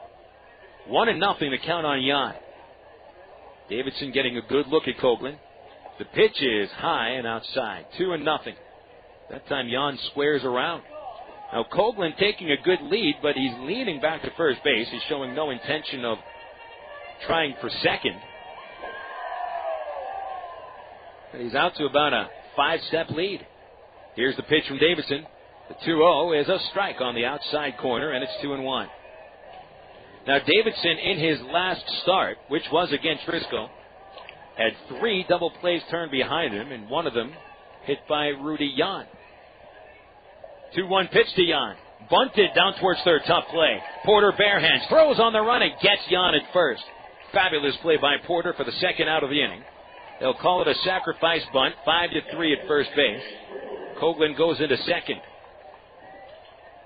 While Porter has some trouble with hard ground balls towards him and staying in front of the ball, one of his strengths is charging little dribblers and bunts. He really barehands the ball nicely, and when he throws off balance, he usually gets it right to first base. It's a good-looking play by Porter for out number 2. Frisco does have a chance to take the lead now with Jace Brewer batting and a runner at second base and the speedy Cameron Coghlan. Brewer, right-handed batter, popped out to shallow right field in the first inning and stands in with a slightly open stance. Davidson, left-hander, gets a good look at the runner, throws the pitch. It is popped out of play. That'll get into the seats about 20 rows deep past first. 0-1 on Brewer. Against the Travs, Brewer is 0 for 4. Only started one of the 2 games last week as Drew Meyer got the start at second base. A 1-1 score in the bottom of the third. And Frisco threatening to take the lead with a runner at second. 2 outs. Davidson takes 2 looks at second and delivers the 0-1. Popped it up again to the very same spot. This time about 15 rows into the stands behind first base. And Davidson throwing nothing but change-ups to Brewer right now. He's ahead 0-2.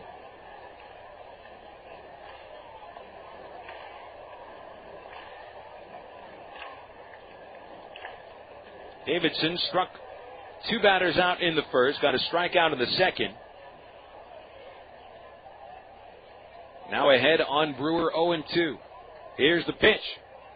In the dirt with a changeup, ball 1. Davidson goes to that changeup quite often on 2 strikes.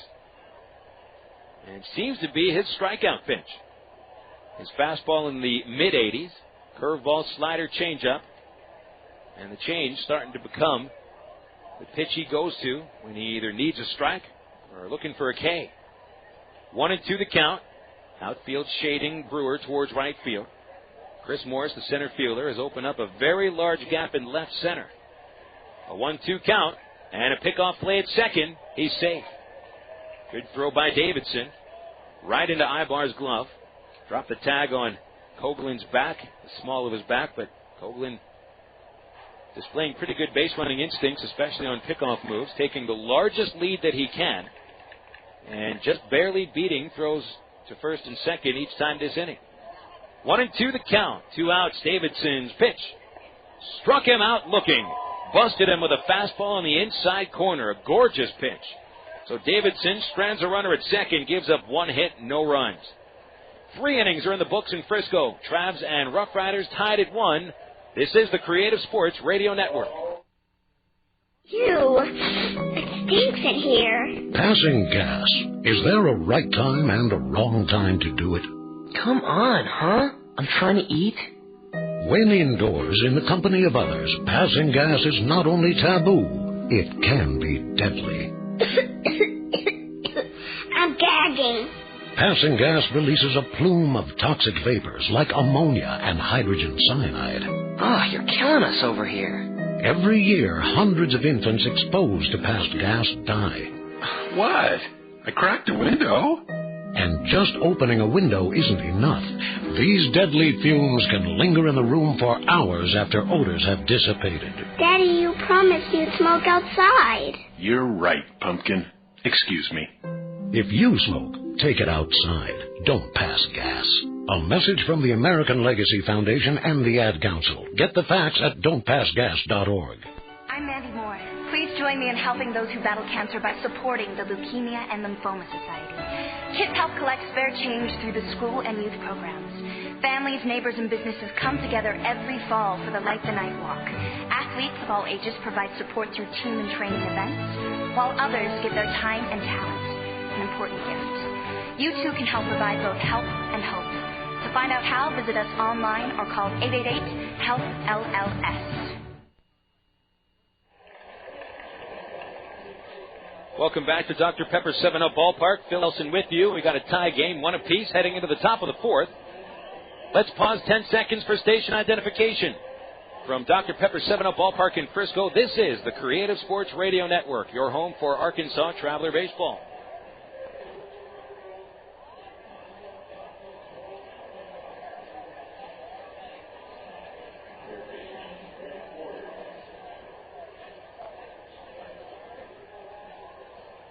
Total boards read, Arkansas, 1 run, 5 hits, no errors. The Travelers have stranded 3 runners on base, while Frisco has scored once on 2 base hits, no errors. RoughRiders have stranded 1. Leading off for the Travelers in the 4th inning, third baseman Greg Porter, left-handed hitter against the righty Nick Masset, who delivers the first pitch of the inning. Porter swings and misses on a curveball. Strike 1. Porter, Gates, and Elward stepping to the plate here in the 4th. Travs hit the ball pretty well off Masset, stranding 3 runners, however, and a runner caught stealing in the 3rd. Second baseman Brewer playing about 3 steps towards right with Porter at the plate. The 0-1. Swung on, fouled straight back. A huge swing by Porter. Just missed putting that one to the maul way past right field. Dr. Pepper 7-Up Ballpark was originally the first piece of property built right here in an area that Frisco is expanding. And they have added on nicely around the park. 0-2 pitch. Swing and a miss, and Porter strikes out on 3 pitches. Got him on a slider. That's strikeout number 2 for Masset. The idea here in Frisco was to build what will look like a neighborhood eventually around this ballpark is the centerpiece. Now, that's why these chateaus exist instead of usual-looking grandstands is to make it look a little bit more like a neighborhood. There's going to be some high-priced condominiums, high-rise apartment buildings around here eventually.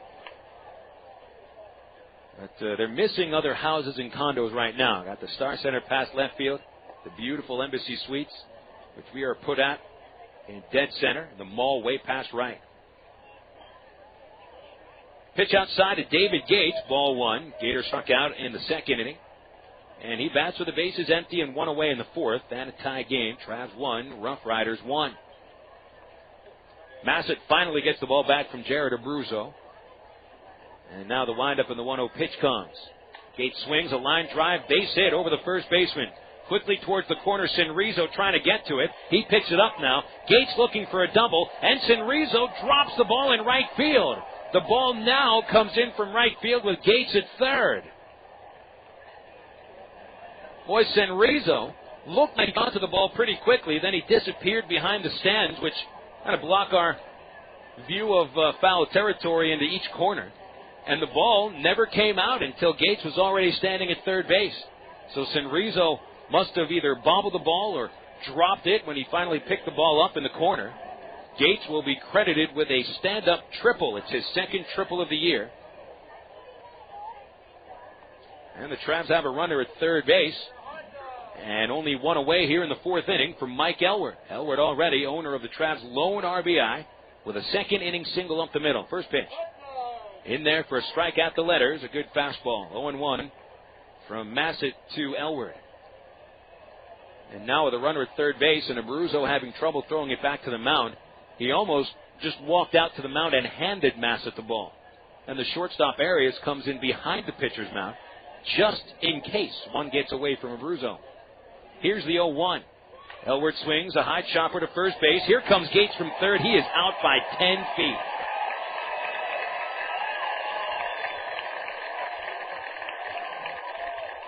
Running on contact on a routine one-hopper to a first baseman playing two steps in front of first base.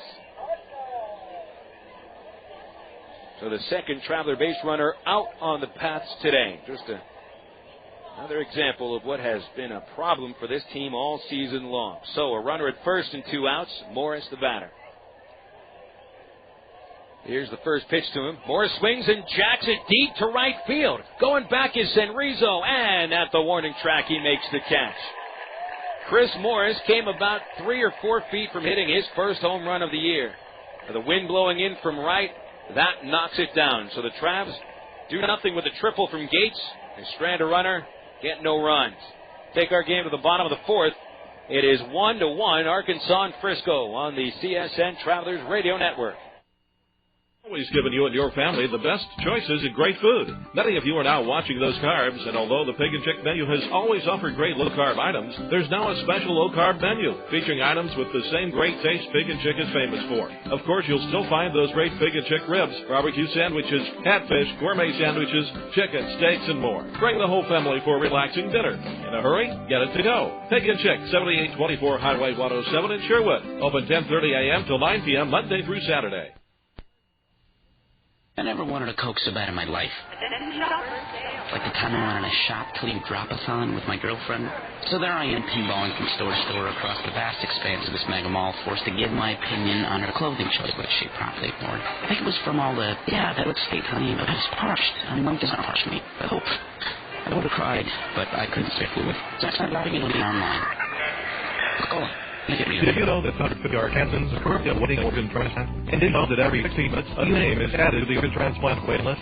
You can help to reduce these numbers by registering to become an organ donor. Call the Arkansas Regional Organ Recovery Agency at 866-660-5433 or visit the Aurora website at www.aurora.org to learn more. Become an organ donor. Give hope. A 1-1 tie heading to the bottom of the fourth here at Frisco's giant soda bottle. If you're looking for Dr. Pepper or 7-Up, this is the place to come. Not a single Coca-Cola anywhere near this ballpark. It is a cola-free zone. Well, Plano, right next door to Frisco, that is the home to snack food gigantic companies. Hart leading off here in the fourth and grounds the first pitch foul off the dugout at first base. Strike one. In nearby Plano, you got Frito-Lay, Dr. Pepper 7-Up Corporation, American Family Insurance, J.C. Penney. There's the 0-1 to Hart. Change it up from Davidson, floats outside, 1 ball, 1 strike. Dr. Pepper pretty much buying up every sporting arena up this way. Here's the 1-1 pitch. It is outside, ball 2, 2-1. Practice facility, which also houses a junior game past left field at the Dr. Pepper Star Center. I don't want to give them too many plugs, though they are a sponsor of Arkansas Traveler Baseball. Davidson's pitch is outside, 3-1. We just came from a ballpark in Midland that's about as corporate naming as it sounds. It's Citibank Ballpark. Doesn't get any more corporate than a bank. 3-1 pitch. Outside, ball 4. Davidson walks Hart to start the fourth inning. First leadoff man to make it on base for the RoughRiders. Other people have other names for this ballpark. Fizz Field.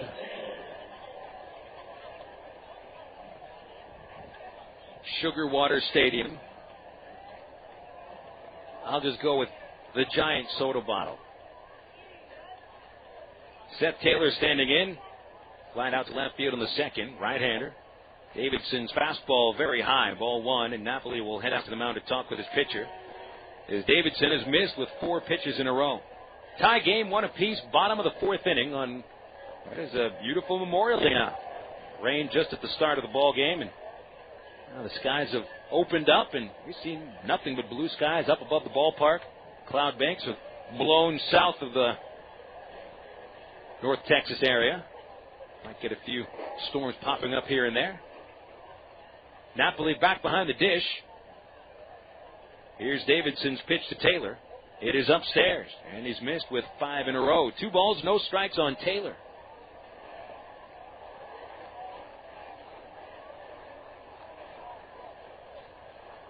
Dangerous count here, 2-0. Runner at first.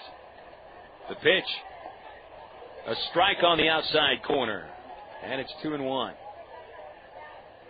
Texas League ball games haven't yet started yet. Tulsa hosting San Antonio at 4:05. Corpus Christi has the Wranglers in town at 7:05. Springfield and Midland at 7:10. There's a ground ball foul outside third as Davidson comes to Taylor with a changeup. 2 balls, 2 strikes.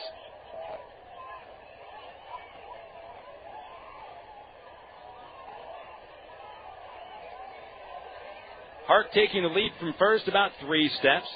He's not going anywhere. Davidson delivers. Taylor swings a ground ball fair down the third base line. That'll roll all the way to the corner. Gates going after it into the corner. He picks it up. He throws it to the infield. Here comes Hart around third. The throw. He's safe. He just beats the throw.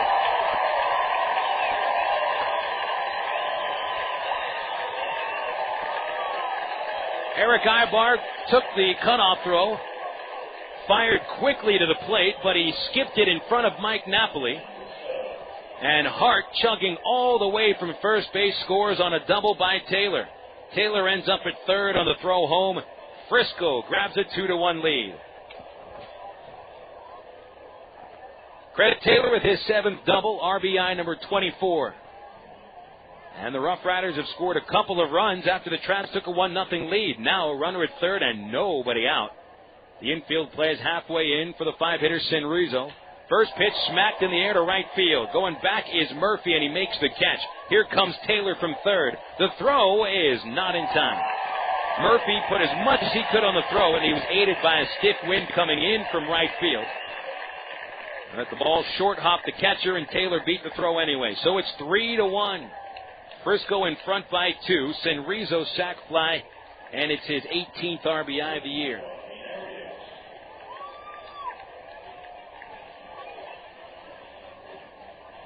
The leadoff walk from Davidson comes right back and kicks him in the pants. Leadoff walks will do that to you. Arias, the batter, and the base is empty now. 3-1 RoughRiders. Arias fouls one away.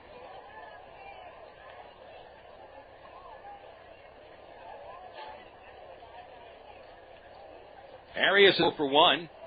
tapped out to the mound in the second inning, but proved to be a pretty productive out. 0-1 pitch. Change up in the dirt. Arias went fishing. He misses. 0-2. Arias batted in the second with Senrizo at first after he reached on a strikeout wild pitch.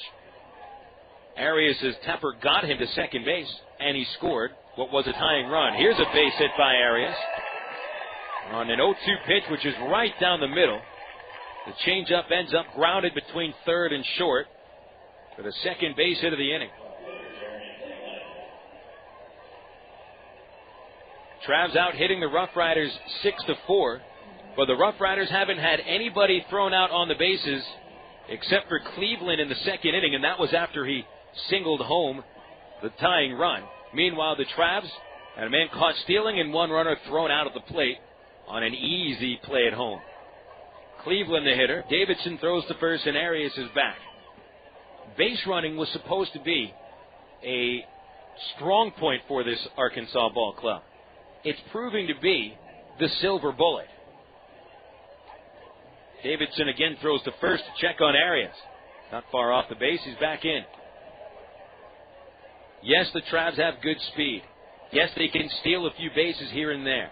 But for the most part, they've run themselves out of so many innings that the speed almost negates itself. There's a strike to Cleveland on the outside corner, and it's 0-1. In the minor leagues, speed doesn't always mean good base running instincts. You wouldn't believe it, but possibly the Travs' best base runner is Mike Elward, and he's about the slowest base runner on the team, but he has good instincts on the bases. Cleveland takes a fastball low and in, and it's 1-1. Erick Aybar doesn't have good instincts. Eventually, those instincts, maybe he will learn them and become a major league caliber base stealer and base runner. Another throw to first almost picked him off. Throw was a little high, and Arias gets under the tag. 1 ball, 1 strike on Cleveland with 1 away in the bottom of the 4th inning. 2 runs have scored for Frisco in the 4th to break a 1-1 tie. Davidson on a 1-1 count. Sets out the letters, kicks and delivers to Cleveland. Swing and a miss on a changeup, and it's 1-2.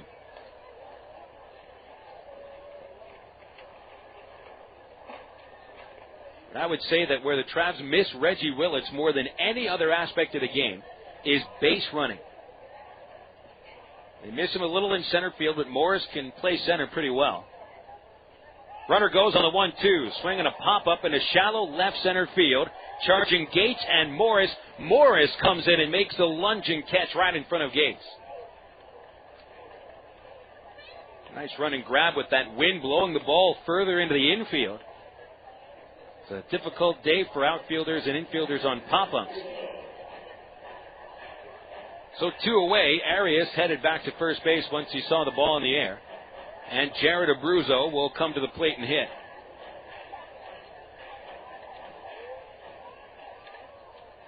Abruzzo batted in the 3rd inning, led off, and grounded to third base. Switch hitter batting right-handed. Entered the game hitting 167. Davidson checks on Arias again. He's back in there, standing up. 3-1 Frisco. RoughRiders coming off a 4-game split with the Springfield Cardinals. Travs had defeated them twice last week in Little Rock. A pitch to Abruzzo, outside, ball 1. But Frisco here at Dr. Pepper 7-Up ballpark, where they've always played well, has won 14 of 26 games here in town. A 1-0 pitch. Fastball on the inside corner. Strike 1, a ball and a strike.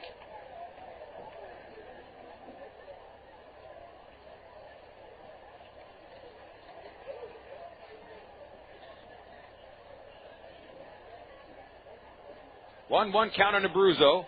And a changeup. Bounce to third baseman Greg Porter. Way behind the bag. He throws and overthrows first.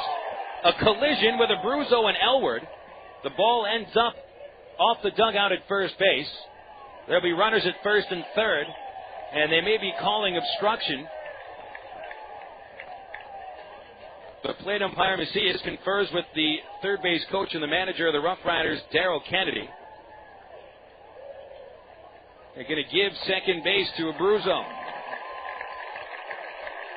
charge an error on Porter for letting that throw sail on him. Thankfully, it does not turn into a run. It is a two-base error on Porter. Gregg's 11th error of the season, and it could prove to be very costly. The inning should be over, but there's runners at second and third for Cameron Coghlan. Right-handed batter who had an infield single last time up. He shows bunt and takes outside. The Traveler infield plays back, but they might want to come up a little bit. Coghlan seems to be the kind of hitter who is a punch-and-Judy hitter who may even try to bunt his way on. Even here with 2 outs. Here's a pitch. Check swing. It is high. They'll appeal. Palms down at first by Tiller, so it's 2-0.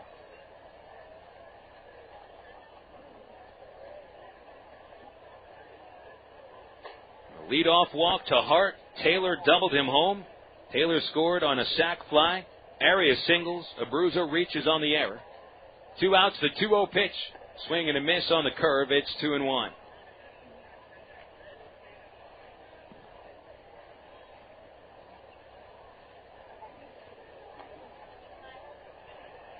Coghlan takes his time now. Finally stands back into the box. Davidson peers over his right shoulder and gets the sign. Here's the pitch. Line drive to shallow right field. Murphy coming on. Plays it on a hop. 1 run scores. Here comes Abruzzo. The throw. Napoli can't handle the throw. He bobbled it twice. And Abruzzo dives in safely. 2 runs come home on a single by Coghlan. And this game's starting to get out of hand. Frisco in front 5-1.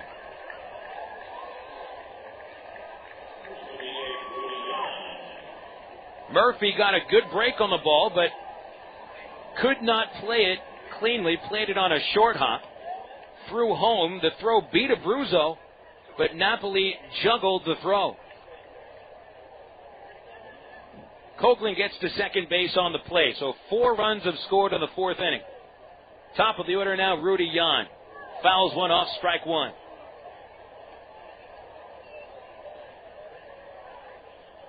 They call it a 2-run single for Coghlan. Though Napoli could be charged with an error, but it was a short hop throw to the plate. Probably could have handled it. 0-1 the count on Yan. He's 0 for 1. Sack bunt his last time up. There's a swing and a miss, and it's 0-2.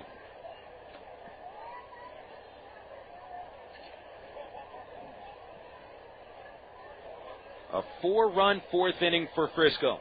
Yesterday, Midland pulled out a 5-run 4th, and that pretty much sealed the deal for them. The 0-2 floats away. Check swing. They will not appeal it. Ball 1. So in the last 2 days, the Travs have given up 9 runs in the 4th inning. And they're trailing by 4 here and having a lot of trouble scoring runs. The 1-2 to Yan. Ground ball, base hit into left field. Here comes Gates to charge. Here comes Coghlan around third. He's going to score. Another 5-run inning against the Travs here in the 4th.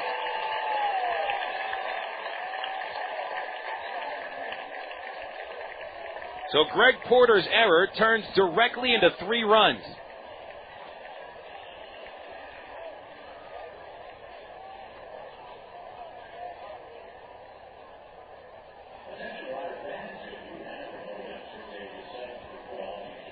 Travs have lost 3 of 4, and they're playing their way out of contention now in this East Division. Keith Comstock out to the mound. He brings the entire infield in.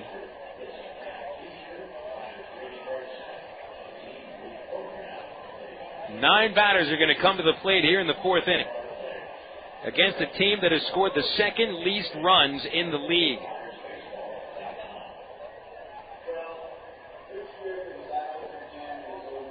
It all started with a leadoff walk to Jason Hart.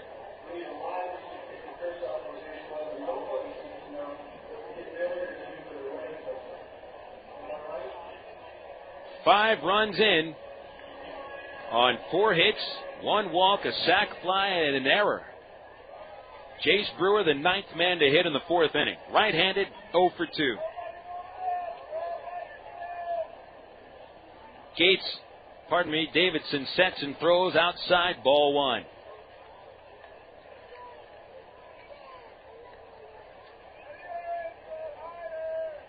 Runner at first, Jan. 19 steals to lead the league. 4-step lead off of first. Davidson gets a good look at him. Now throws the pitch low, and it's ball two. 2 balls, no strikes to the number 2 hitter, Brewer. 6-1 Frisco here in the bottom of the 4th. Trav's just falling apart. A throw to first base, and Jan read it, got back in.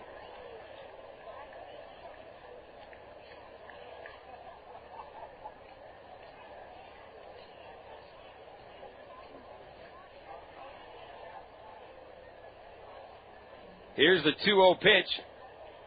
Outside, 3-0.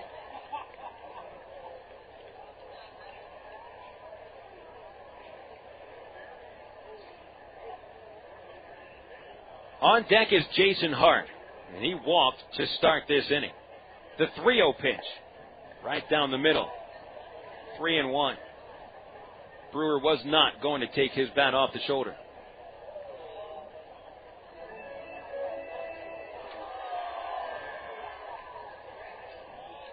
3 balls, 1 strike on Brewer. Davidson desperately trying to get us to the 5th inning. A throw to first base to Jan. Back in there, bad throw, almost got away.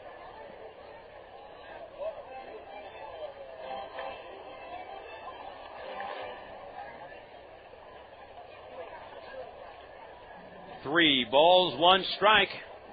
Davidson ready. The runner goes. The pitch is hit in the air to right center field, and Murphy has a bead on it. He's underneath it and makes the catch. And Frisco's 4th inning rally is complete.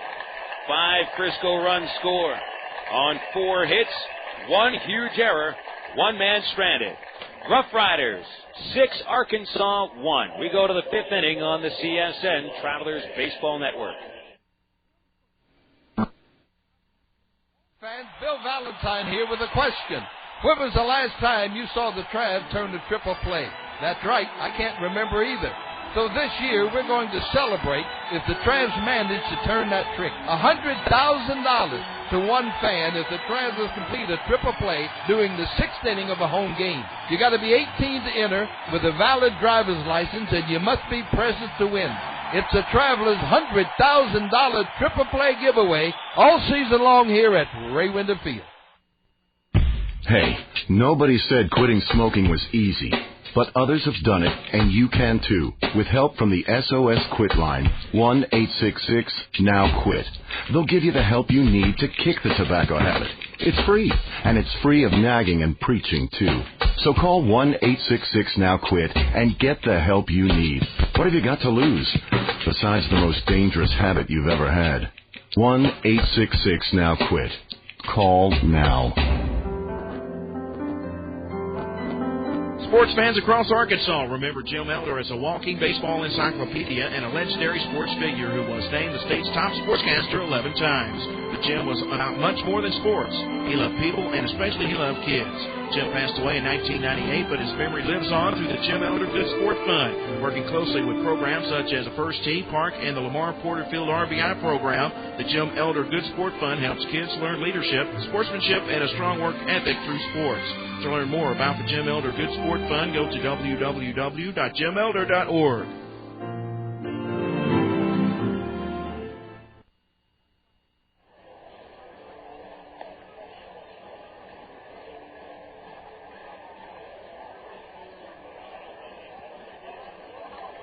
The 4th inning, a very unfriendly inning to the Arkansas Travelers. They went into the 4th tied at 1, come out of the 4th trailing by 5. 6-1 against the RoughRiders. So a long road back for the Travs now. Can they come from behind? They'll have to start here in the 5th inning. Number 9 batter Ryan Leahy leads off against Nick Masset. Fouls the first pitch out of play. Strike 1. The RoughRiders sending 9 batters to the plate in the 4th. Collecting 4 base hits. Use a leadoff walk. Throwing error by Greg Porter. 3 unearned runs. 0-1 to Leahy. Fastball down and in. 1 ball, 1 strike. Leahy 0 for 1. Final batter of the second inning with a chopper to short.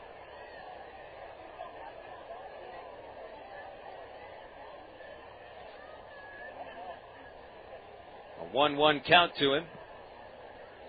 Here's Masset's wind up and pitch. In and low, ball 2, 2-1.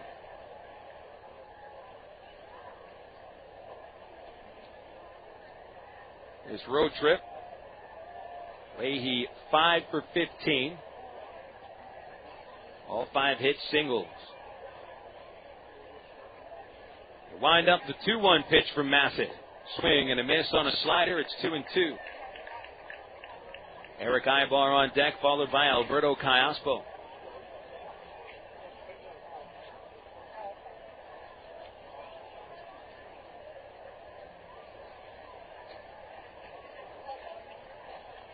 Masset leaning in with a big 6'4" frame.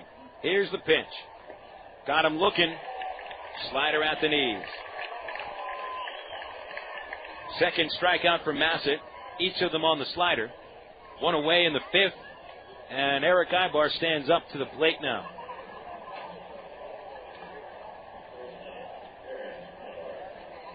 Each team with 6 base hits, but the Travs have had Erick Aybar caught stealing in the 3rd.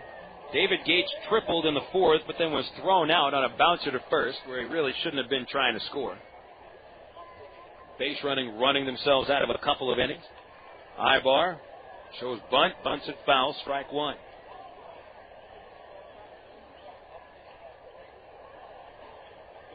Now at a point where Trav manager Tom Gamboa, if he didn't shave his head, would be pulling his hair out. Here's the 0-1 to Aybar. Swing and a tip into the catcher's mitt. 0-2.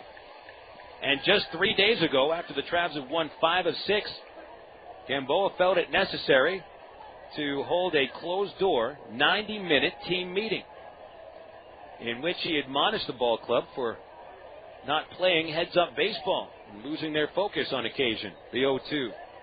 Under the knees, ball 1. And since then, the ball club really hasn't paid any more focus. Still making a lot of mental mistakes.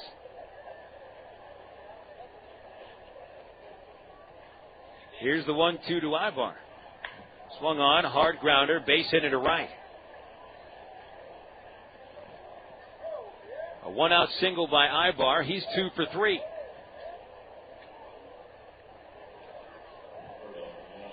Travs out hitting Frisco 7-6.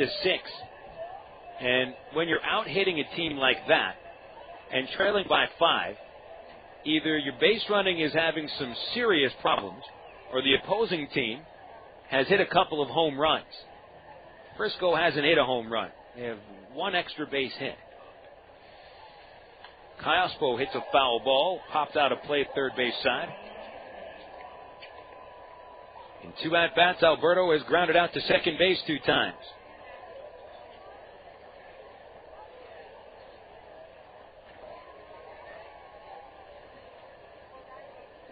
Third baseman Taylor comes in, about a step on the grass. Shortstop Arias at double play depth. Brewer a little deep at second. The 0-1 fouled back to the screen. 0-2.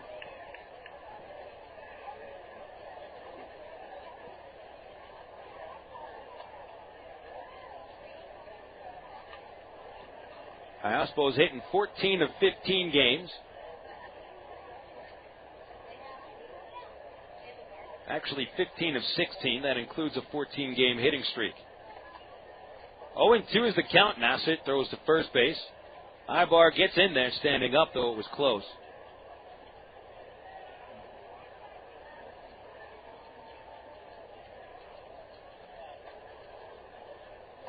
One away, and Callaspo down in the hole at 0-2. Masset is ready, and the pitch to Alberto is upstairs. Ball 1.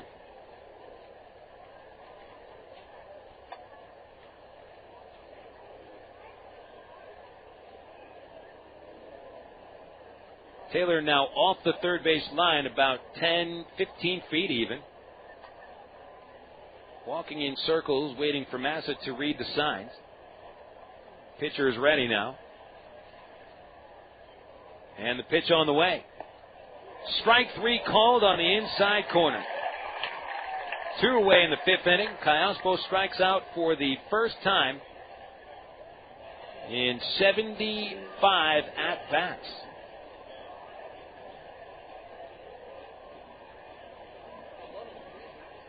Alberto, the toughest player to strike out in the Texas League. It's only his 11th strikeout on the season. Masset has caught 2 batters looking this inning. Now it's Tommy Murphy hitting. Pitch on the way. And a slider inside. Ball 1. The RoughRiders leading the Travs 6-1. Top of the 5th inning. And for the second day in a row, a 5-run fourth could do in Arkansas.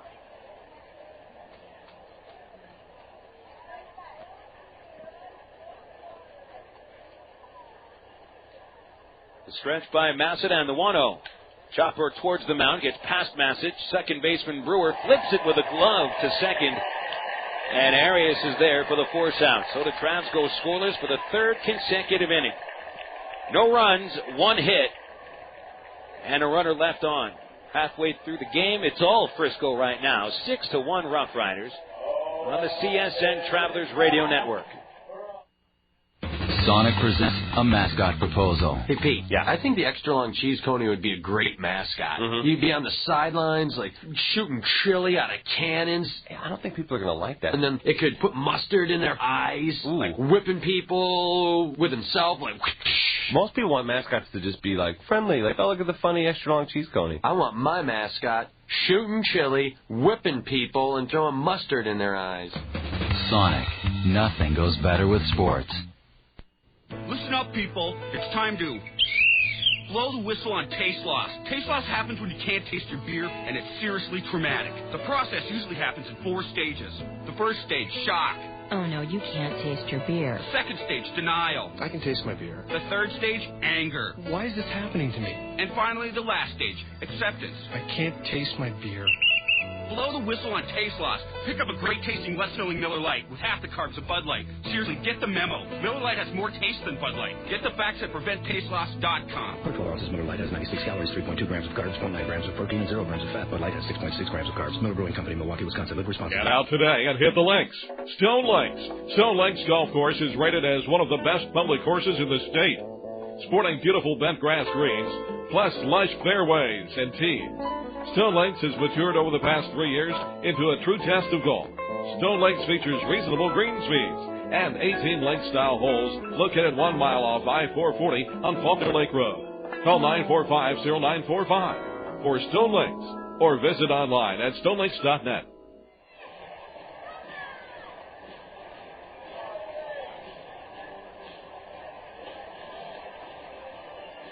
Bottom of the 5th inning, and Frisco leading 6-1 over the Arkansas Travelers. Phil Elson with you today on the broadcast. Tomorrow's doubleheader here at Dr. Pepper 7-Up Ballpark will be starting at 4:30 with an ITT Tech pregame show at 4:05. Jason Hart leads off the 5th for the RoughRiders. Hits the first pitch from Davidson, the shallow left field. The shortstop Aybar is calling off David Gates. Erick makes the catch. For out number 1, he was about 20 steps into left field. So Davidson retires the leadoff man here in the 5th inning. Hart had walked and started a 9-batter, 5-run rally in the 4th inning.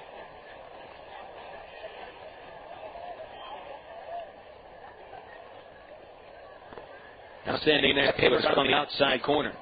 Taylor drove home was the go-ahead for the 4th inning with a full past third base. Here's the pitch. As right down the middle, he hits it 0-2. Taylor 1 for 2 today. Flat out to left field to second. Davis with the pitch. Full side 1-2. 3 National League games in progress here on Memorial Day. Pirates and Marlins going extras. They're in the 10th, tied at 2. There's a pitch to Taylor, hitting the air to center, straight away towards Morris, back about 10 feet. Comes in 2 steps, makes the catch now, and there's 2 gone in the 5th inning. for Juan Senrizo. Cincinnati has just finished a 7-run rally in the 9th inning at Houston. The Reds lead the Stros 9-0. Brian Friel and Joe Randa have gone deep for the Reds. Atlanta at Washington today, 1-1. Top of the 6th inning. The Angels underway at Comiskey, 1-0 White Sox lead in the 3rd. Here's Senrizo. First pitch, a swing and a miss and a change. 2nd inning, Senrizo struck out, but reached base on a wild pitch. Eventually scored what was the tying run. We were tied on these going to the 4th. Then Senrizo hit a sac fly in the 4th inning to bring home Taylor for the 2nd run of that inning. 0-1, hit hard and foul past third base. Very close play. Larson, the base umpire, made the call with no indecision. 0-2 to count. Warming up right now, the Traveler bullpen, right-hander Jose Arredondo. So it appears that the 5th inning might be the final one for Davidson today. Here's the 0-2 pitch to Senrizo. Fouled it off towards the bullpen in right field. It gets over the bullpen. And in between Chateau's number 1 and number 2.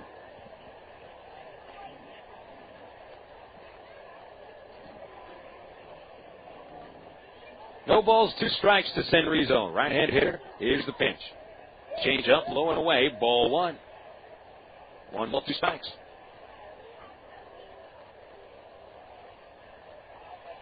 RoughRiders lead by 5 in the bottom of the 5th inning. Davidson's 1-2 is popped up towards shallow center, but Aybar gets out there and makes the catch. A little looper ends the 5th inning as Davidson retires 3 in a row. 5 innings in the books in Frisco. The RoughRiders 6 and the Travelers 1. Now these words on CSN from Settle Office Products. When it comes to a full line of office products, the name is Settle Office Products, 4412 MacArthur Drive in North Little Rock. They've been in business on MacArthur Drive for 23 years. They get free delivery anywhere in Central Arkansas. They have office furniture, office supplies, scratch and dent furniture, and they're family owned and operated. Give them a call today at 758-1050 or see them on the website at www.settleofficepro.com. Dreams makes the best reality. And the reality is that the Honda Ridgeline is here at Bale Honda, 13101 Chenal Parkway in Little Rock. It's tough as nails and rugged from top to bottom. The all-new 2006 Honda Ridgeline features a rigid closed box frame with unit body construction and fully independent suspension for confident handling. The Honda Ridgeline with full features. Come see it today and drive it away tonight at Bale Honda, 13101 Chenal Parkway in Little Rock. Bale Honda, making your life's drive a little bit smoother. Why do people statewide across the state of Arkansas like CSN? Here's Gary Coates, General Manager and owner of affiliate KBJT in Fordyce. Well, I like it because it's Arkansas-oriented.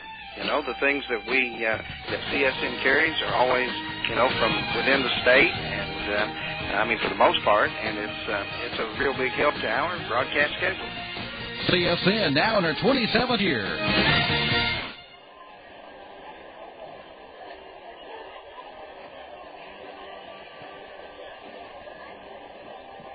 5 innings in the books. Frisco in front 6-1 here at Dr. Pepper 7-Up Ballpark. 5-run 4th inning for the RoughRiders, the big difference maker so far. Travs have out-hit Frisco 7-6. With base running issues and a lack of clutch hitting. Really nothing more than just the base running issues doing the Travs in. Aybar caught stealing in the 3rd. Gates thrown out at the plate in the 4th. Frisco puts the rally together in the 4th inning. 6th inning now. Mike Napoli will stand in. Wait for the center fielder Coghlan to throw a hat that got loose from one of the fans out in the berm in center field. And Coghlan finally able to return the hat to that fan. Geez, over the last 3 days there's been balls, bats, hats coming out of the stands. Thank goodness no beer getting thrown. Napoli sends shot down the left field line. It's a fair ball, bounces off the fence, dies at the warning track. Coghlan picks it up, throws into third base. Napoli's already at second. Stand-up double for Napoli. He's 2 for 3. Double number 14 on the season. Earlier today, Elwood. Let's get this right. Napoli was named Texas League Player of the Week. Last week, Napoli had a huge week. 3 home runs, 3 doubles, 13 for 25. He knocked it in 10, scored 6 times. Proving to be the power hitter we had heard about. He's homered in 3 straight games and is already 2 for 3 today. Greg Porter now stands in. Got to bring home a couple of runs here in the 6th inning, trailing by 5. Porter is 1 for 2 and a fastball low and in at his ankles. Nick Masset working into the 6th inning today. Masset had 3 consecutive starts going at least 6 innings until last week in Little Rock, where he was taken out with 1 out in the 4th, gave up 8 runs. 1-0 to Porter, under the knees, ball 2. 2 balls, no strikes.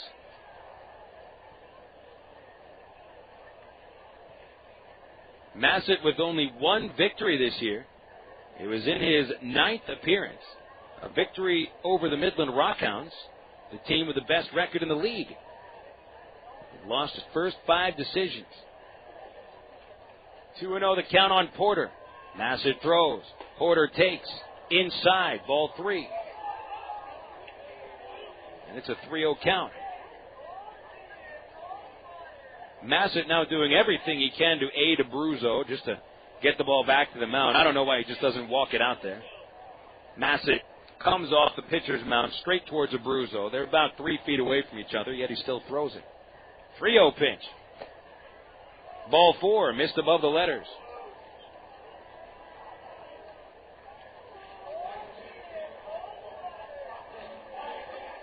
So 2 runners make it on base here in the 6th inning, and there's nobody out. Power hitting David Gates stands in, though. Gates has only hit 1 home run over the last 3 weeks.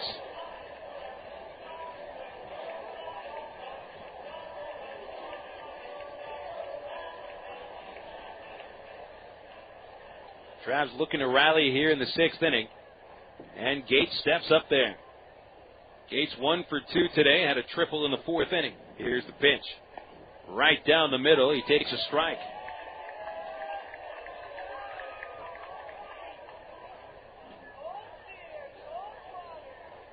Gates' last home run came May the 18th at Springfield. He's homered once since May the 3rd. Tough conditions to hit a home run in with the wind coming in from right. The 0-1 to Gates. Upstairs, a ball and a strike.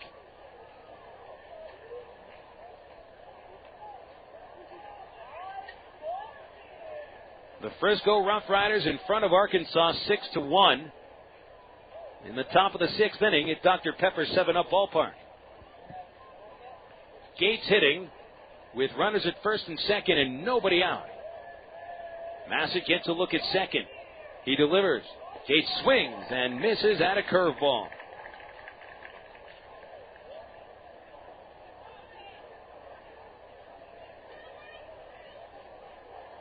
Abruzzo finally able to throw it back to Masset after crow hopping about 3 or 4 times.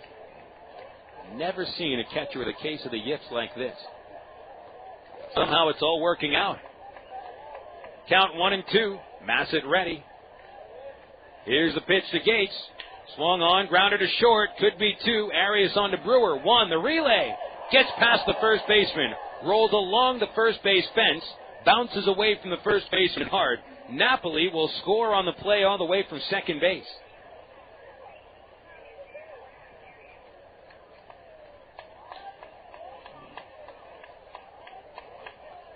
And apparently we've got Porter safe at second.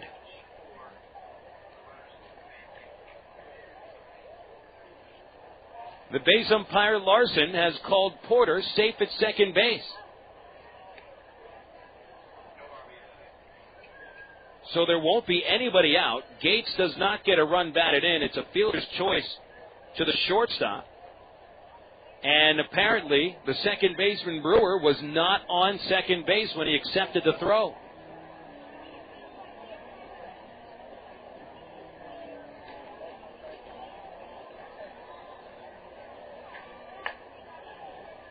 And it's Gates at second base, so Porter is apparently out. They're saying Porter now out. Gates the runner at second base, so that error on the second baseman gets Gates to second base. It's now 6-2 Frisco. Again, no RBI for Gates. So they did call Porter out. I saw no reason that he was going to be safe at second. Now it's Elward hitting. First pitch, ground ball, a stab at third by Taylor. Throws across and retires Elward.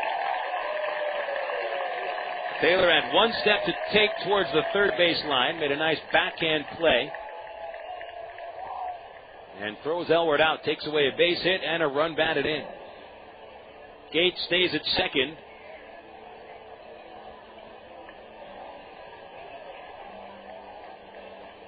And now it's Morris standing in.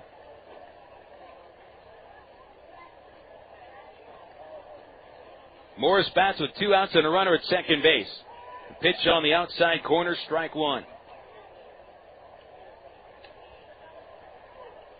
Morris 0 for 2 today. Second inning fielder's choice to second. The fourth inning might have hit his deepest ball of the year. Had a shot deep to right field. The wind blew it back onto the warning track, and Sinrizo caught it for the third out of the fourth. 0-1 to Morris. Swung on, popped out of play, third base side, over the Chateaus. And the count is 0-2. 6-2 Frisco. Travs get 1 run here in the 6th inning. On 1 hit, 1 walk and an error.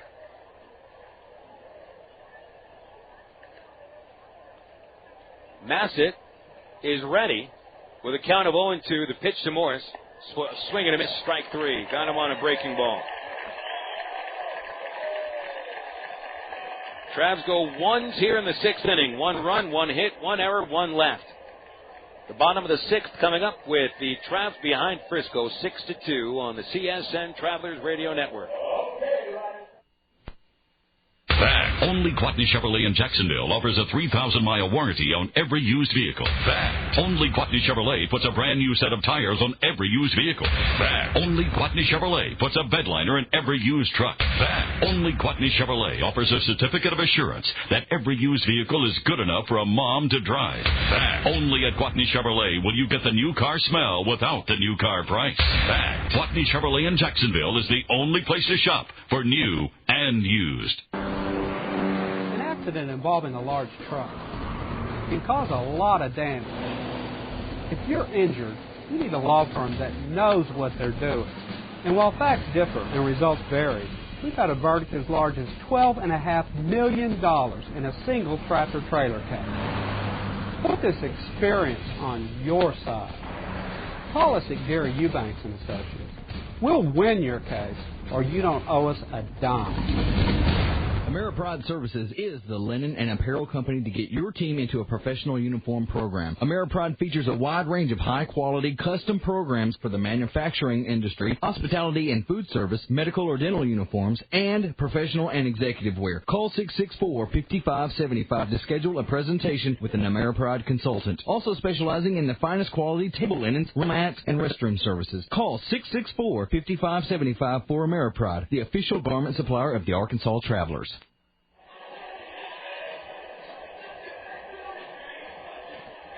Bottom of the 6th inning, Frisco in front 6-2. Travs down by 4 runs, and a 5-run fourth is the difference today. Joaquin Arias will lead off for Frisco against Daniel Davidson, who remains in the game.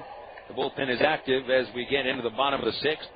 Davidson's first pitch is on the outside corner to Arias. Right-handed hitter, Arias bats 6th in the order.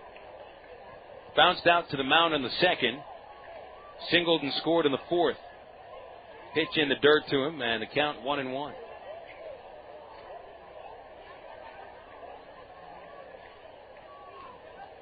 Cleveland and Abruzzo will also bat here in the 6th inning. Count 0-2 on Arias. Here's the pitch. Upstairs, ball 1.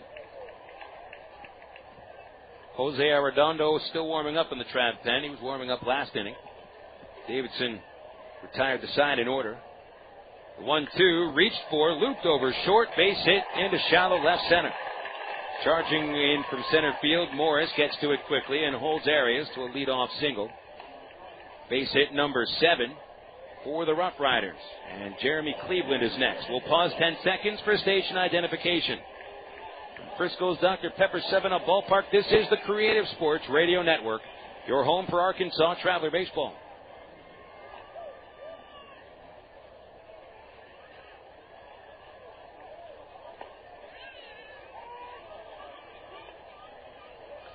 Davidson throws a fastball to Cleveland, and he takes a strike on the outside corner. 6-2, Frisco leading in the bottom of the 6th inning. Cleveland is 1 for 2, had an RBI single in the second. A right-handed hitter. The runner bluffs the steal, and Cleveland has a check swing foul ball. Bounces all the way back to the screen. 0-2. Travs had a 1-0 lead at the top of the second inning. Napoli singled. Later scored on a single by Mike Elwood. Frisco tied it up immediately. Senrizo reached on a strikeout wild pitch and scored on a single by Cleveland. Another foul ball by Cleveland. Stays 0-2. Then the 4th inning is where things really started to unravel for the Travelers. Davidson started with a walk to Jason Hart. Hart scored from first on Seth Taylor's double. Throw from Aybar was a little up the first base line. A good throw, probably would have had Hart at the plate. A throw to first base by Davidson. Arias walks in safely. Taylor would go to third on the throw home and score when Senrizo flied out to right. And Arias singles to start another rally. Goes to third base when Jared Abruzzo's grounded to third turned into a throwing error by Porter. Coughlin singled home 2 runs, with Mike Napoli juggling the throw from right field. And then Rudy Jan singled in the final run of that 4th inning. That's where we stand now. Travs did get a run in the 6th inning. It's unearned. Davidson throws to first again, and Arias is back in standing up. Nobody out in the bottom of the 6th inning. Arias leads off the 6th with a base hit to left center. Davidson probably taken out here in the 6th inning at some point. The 0-2 chopped out a play down the third base line. Still no balls, 2 strikes. They'll be getting underway shortly at Driller Stadium in Tulsa. The Drillers hosting the San Antonio Missions, the second-place team in the West against the first-place team of the East. 0-2 pitch. Fly ball left center field. Hit pretty well. Going for it, Morris into the gap. Makes a shoestring catch. Catches it right off the grass. Throws to the infield, and Arias back to first. Nice play by Morris. Had a long way to run.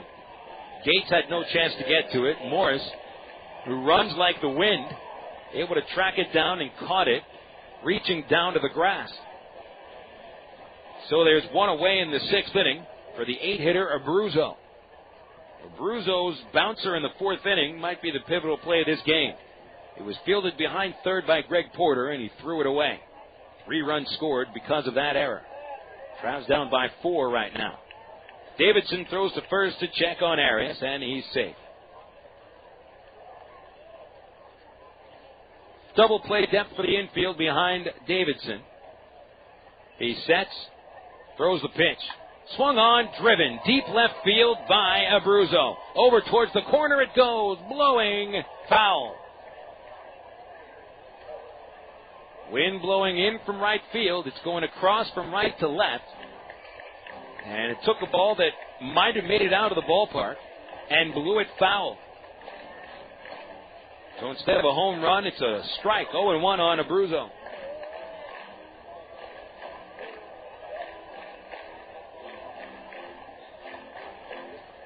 Abruzzo stands back in. His last home run came at Ray Winder Field last week. 3 on the season. Daniel Davidson kicks and throws to first base, and Arias walks in again.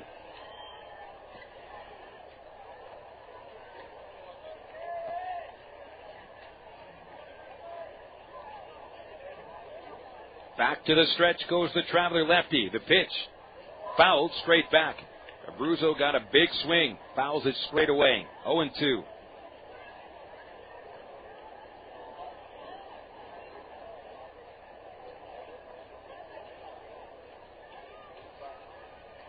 RoughRiders in front of the Travelers 6-2.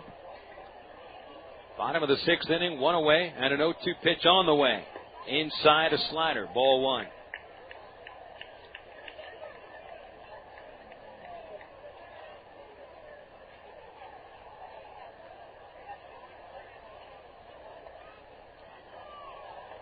Arias leads away by 3 feet. A wide stance. Davidson throws again to first base. Arias no more than 3 feet off the bag.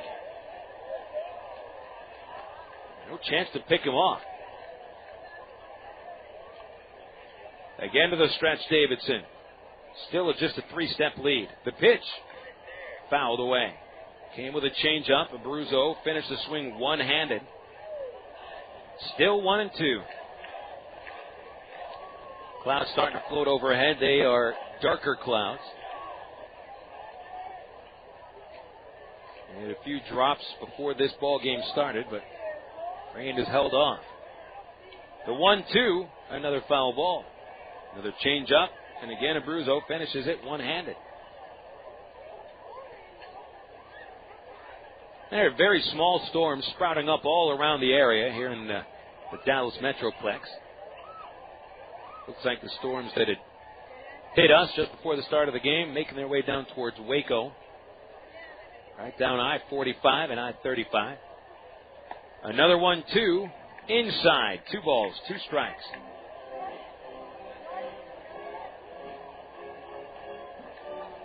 Arredondo still warming up in the Arkansas bullpen.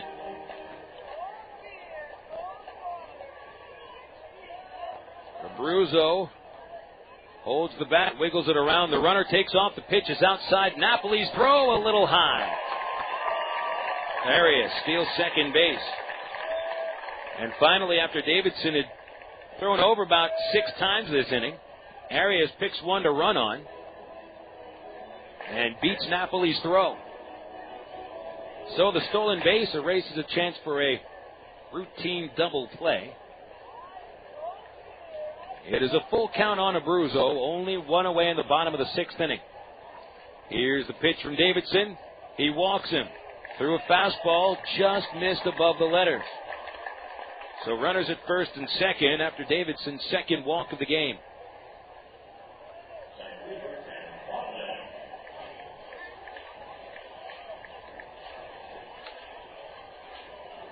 Here's Cameron Coughlin.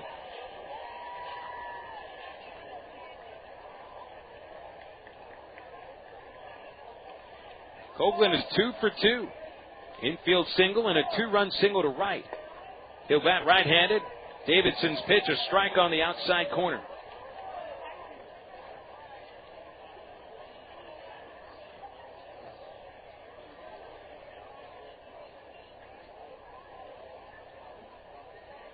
RoughRiders 6, Travelers 2.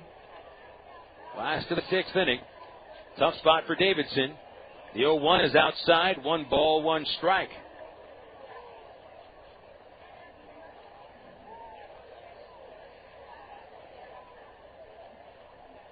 Coughlin, good speed. Be tough to turn 2 on him unless he hits it right to one of the infielders. The 1-1 stroked out of play on the right side. Strike 2.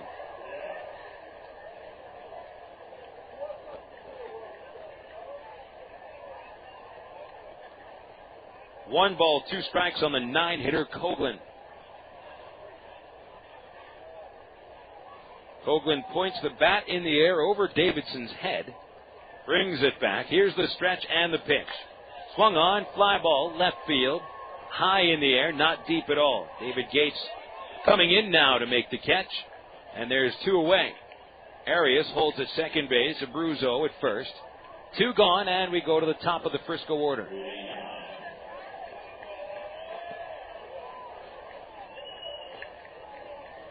Traveler fans, don't forget about midget wrestling coming up this Friday at Ray Winder Field. Midget Wrestling, brought to you by Fox 16 and Magic 105.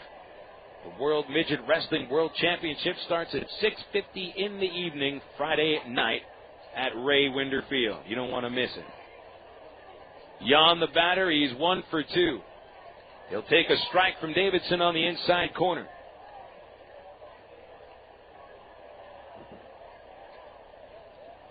Jan has been called out on strikes, had a sac bunt in the third and an RBI single in the fourth. There's a changeup from Davidson outside, and it's 1-1.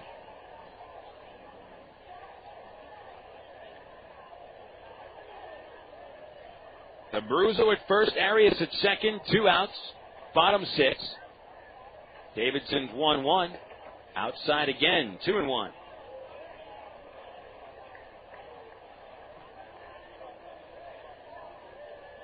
Jan, a tough batter to position on the infield.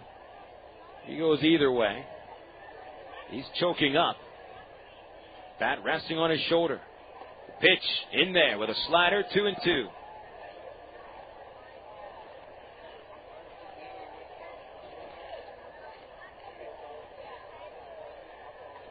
Critical count here for Davidson, 2-2. Trailing by 4, 2 outs. The pitch, a slider, and he left it upstairs. So it goes full on Jan. Runners get a head start. Arias from second and Abruzzo from first.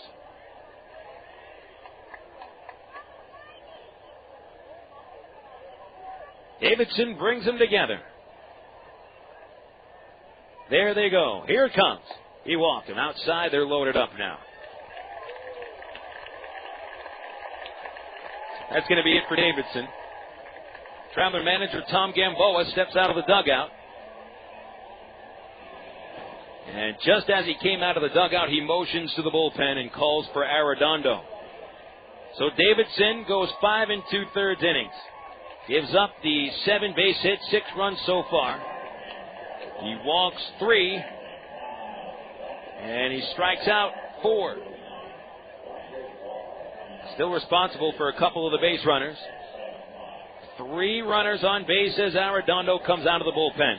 Let's have a 60-second break on the Creative Sports Radio Network.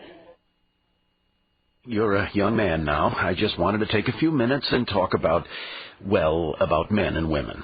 I know all about that stuff. Well, you might know a little biology, but do you know how to treat a woman? I guess I could use a little direction. So how do I treat a woman, Dad? You know, I'm not going to tell you. You have to figure that out by yourself. How? Well, first I suggest you watch a lot of bad TV and violent movies and observe how women get treated there. Okay, I'm kind of doing that already. What else? Well, let's see. Oh, yeah, when you're at school, be sure to take careful note of what irresponsible older boys say. I sure will. Sometimes the only message boys get is the wrong one. Many young men need advice and direction on how to behave towards women. You can help provide it. By teaching boys early that violence against women is wrong, you can help prevent domestic violence. For tips on what to say, visit www.endabuse.org. End Abuse. Teach early. This message is brought to you by the Ad Council and the Family Violence Prevention Fund. Big giveaway Saturday night at Ray Winder Field as the first 1,000 paid adults receive a 1958 Travelers replica cap, courtesy of the Oral Health Coalition and Fox 16. Kids run the bases after the game and receive a free gift courtesy of Gator Park. It's at Ray Winder Field this Saturday night with first pitch at 7:10. The gates open at 6:10.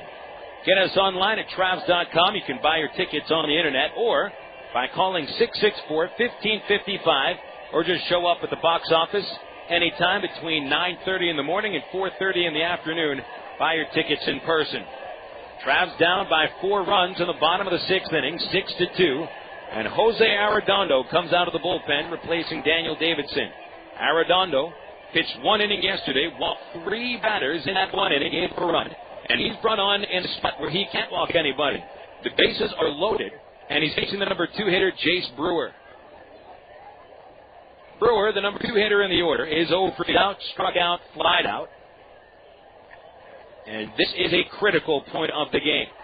First pitch, fly to right field. Going back, Murray, plenty of room. Arredondo throws 1 pitch and gets the fly out of the 6th inning. Frisco leaves him low, going scoreless. They scored 1, 3 runners. 6 innings complete at Frisco. The RoughRiders hit the Travelers 2. This is the Arkansas Travelers CSN Radio Network. Faucets leaking, termites feasting, fishing, tackle, paints and spackle, tubs, jacuzzis, tapes and movies, everything from A to Z. Cloud and lumber, tons of plumbers, elevators, coffee makers, radiators, party favors. Take a look and you'll see that your fingers walk into the book, not the other book. When it comes to making their buying decisions, people today let their fingers do the walking through Yellow Book Yellow Pages. It's no wonder. Yellow Book's packed with money-saving coupons, restaurant menus, and vital community info. And with more apps than ever before, it has everything you need right at your fingertips. It's easy to spot. Just reach for the Yellow Directory with a map on the cover. And join the smart shoppers who use Yellow Book, not the Yuck. Put your business in Yellow Book. Call 1-800-YB-YELLOW. Not the other book. With National Car Rentals. Take a one-time trip and discover Arkansas. National Trade Weekend Special is just what you need for a trip to the Ozarks. Or get your friends together and rent a minivan to historic Eureka Springs. National offers a wide choice of sizes and styles, from luxury cars to vans to sport utility vehicles. Unlimited mileage rates are available. National Car Rental has 2 convenient locations, Little Rock Airport and Little Rock at 19 Park Avenue. See National Car Rental's ad in the Yellow Pages. Go your own way with National Car Rental. It's time for a reintroduction to one of your close friends.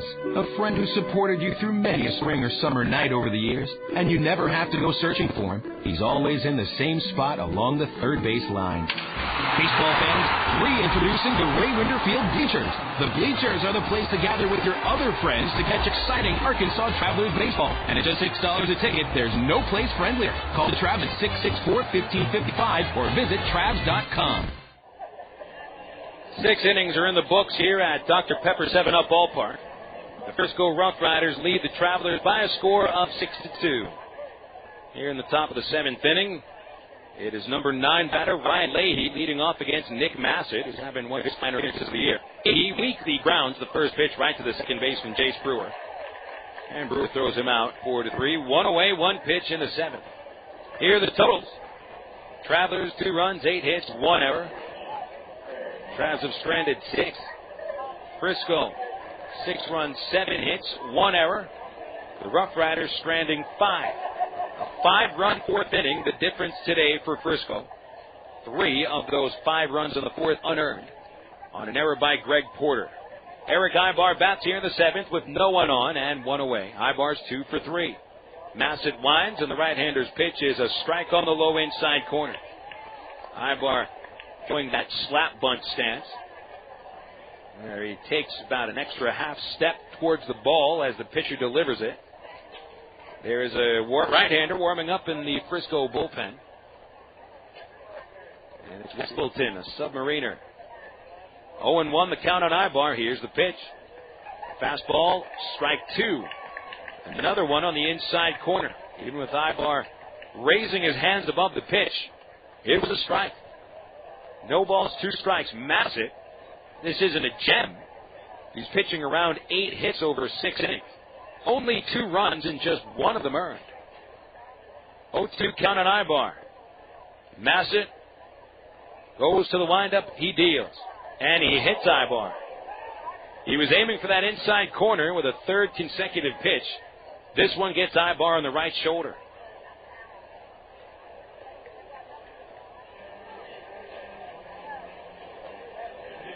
So Erick reaches base for the 10th time being hit by a pitch. That's more than any other Texas League player. It happens when you crowd the plate and sometimes are susceptible to pitches on that inside corner. You get hit. So there's Aybar on base for the 3rd time. Now Callaspo, the hitter, 0 for 3. A rare 0 for 3. Takes a fastball right down the middle. Even more rare is that Callaspo was called out on strikes in the 5th inning. Only his 11th strikeout on the season. Came in today with a ratio of 1 strikeout for every 21.3 at-bats. There's only one other player in all of the minor leagues that strikes out less often than Callaspo does.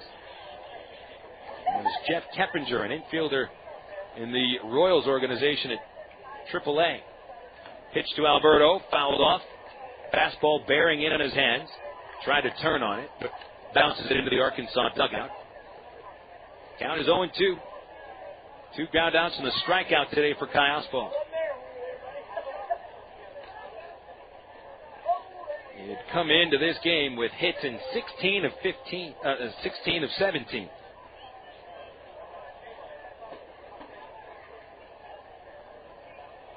Masset is ready again. Here's the 0-2. Reach for, grounded up the middle. Scooped up by the shortstop, Arias, right at second. Steps on the bag, throws out Callaspo. A double play ends the 7th. No runs for the Travs, no hits. One man made it on base. There's nobody left. Time for the stretch here in Frisco. It's RoughRiders 6, Arkansas 2. This is the Creative Sports Radio Network. Hi, you've reached the Johnsons. We're not available to take your call. If you're calling about the apartment for rent, please leave your name and number after the beep, and someone will get back to you. Hi, my name is Sanjay Rana. I would like to make an appointment to see the apartment. Oh, hi, this is Robin Di Paola, and I'm calling about the apartment. Please give me a call back at 2. Hi, hello. This is Rafael Paredes. Please call me back at 718. This is Ginny, too. I'd like to talk to you about the apartment. If you can please call me back. Hello, my name's Clayton Anderson. I'm calling about the ad in the Sunday paper. Oh, hello. This is Mrs. Johnson. You must be calling about the apartment. I am.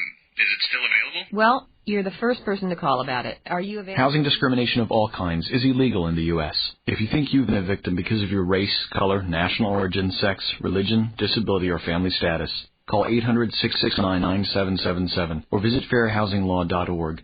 Fair housing. It's not an option. It's the law. Brought to you by HUD, the Ad Council, and LCCREF. Following is a message from George H.W. Bush and Bill Clinton.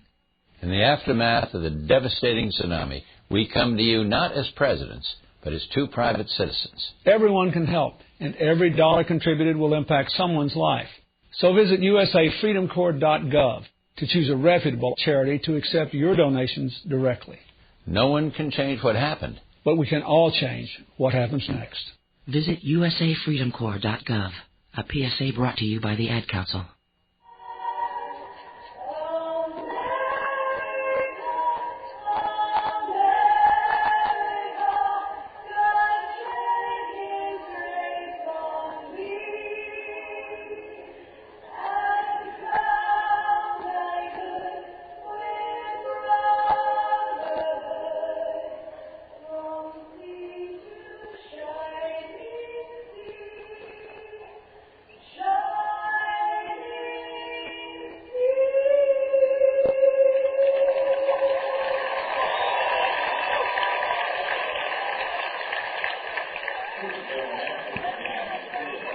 Female trio performing America the Beautiful in between the top and the bottom of the 7th inning for the 7th inning stretch.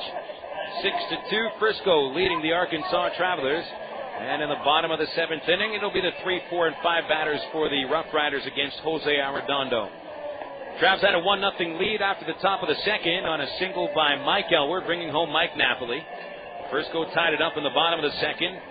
Juan Rizzo reached on a strikeout wild pitch. Jeremy Cleveland knocked him in with a 2-out single to center. 5-run rally in the 4th for Frisco. Seth Taylor RBI double. Juan Rizzo sacrifice fly.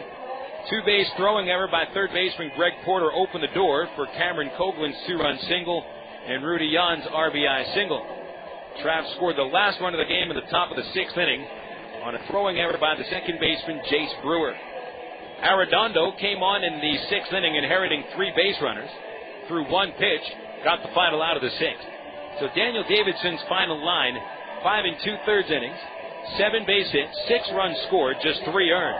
Davidson walked 3, struck out 4, and either picks up his 2nd loss of the year or gets a no decision if the Travs manage to stage a come-from-behind victory. Here is Jason Hart leading off the 7th against Arredondo, and the first pitch is fouled off the catcher for a strike. Huge cut by Hart. Tried to hit it into the Star Center past left field. And it's 0-1. Hart's line today, strikeout, walk, run scored, pop out. He's 0 for 2. Arredondo, a right-hander from the Dominican, throws a slider low and away, and it's 1-1. They have just started their ball game at Driller Stadium. Tulsa hosting San Antonio. No score, bottom of the 1st. Pitch low and outside to Hart, makes it 2-1. Wichita and Corpus Christi tonight at the Big Burger. Neither starting pitcher was announced. It'll be a 7:05 start time.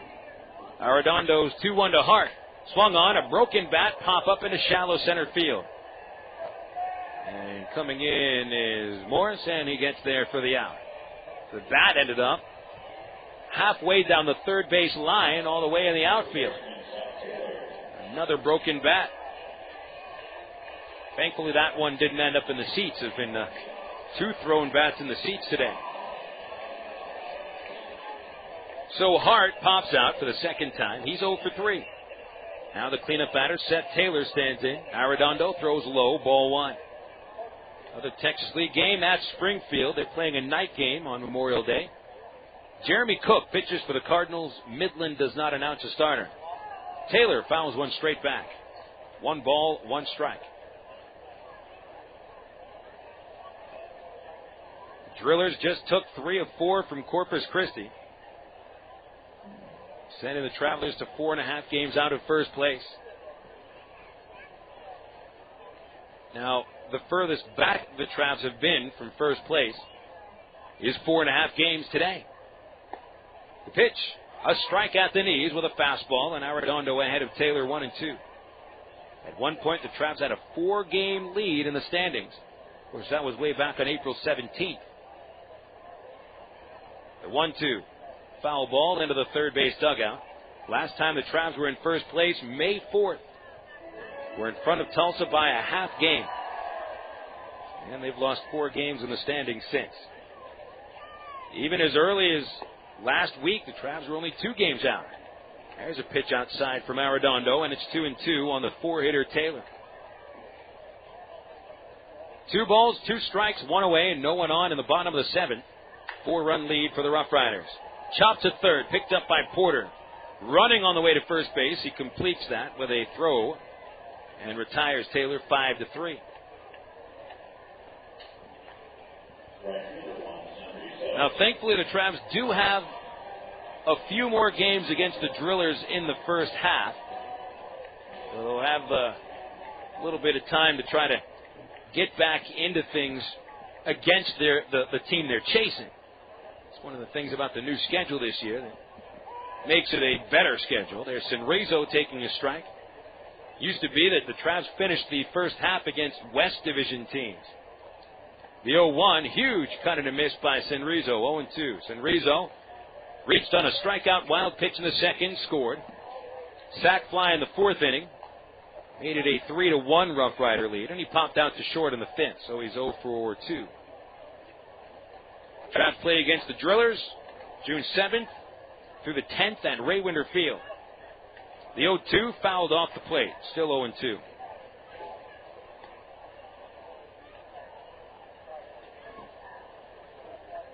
Travs' last 13 games of the first half, all against East Division ball clubs.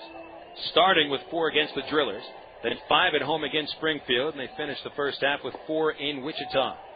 Arredondo's 0-2 is inside, and ball 1. 1 ball, 2 strikes. Frisco ahead 6-2 in the bottom of the 7th inning. They're going to be bringing a reliever on next inning. Arredondo trying to get through the 7th. There's a pitch in the dirt. 2 balls, 2 strikes.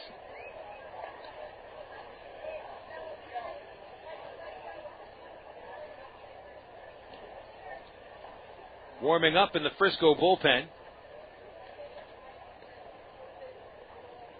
is right-hander Scott Feldman. A ball lined off Arredondo's pitching hand, and it goes into center field. A base hit for Juan Senrizo, his first.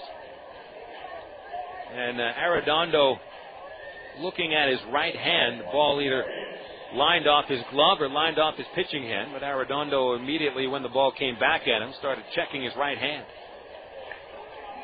Out to the mound goes Napoli to talk with him. Haven't seen Armando Rivas, the trainer, come out. Now he does. That ball did get Arredondo on the right hand.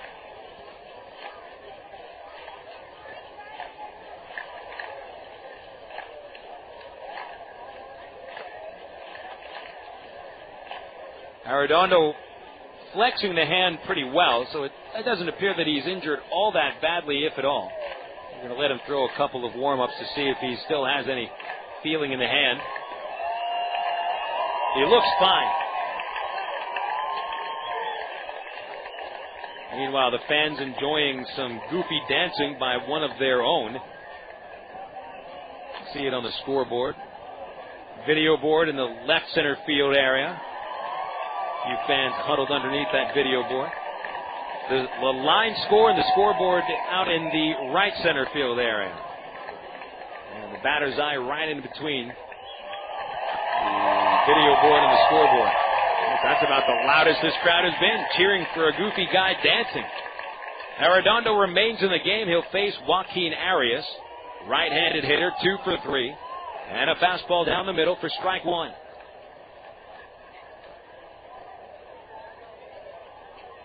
Arias had singles in the 4th and the 6th inning.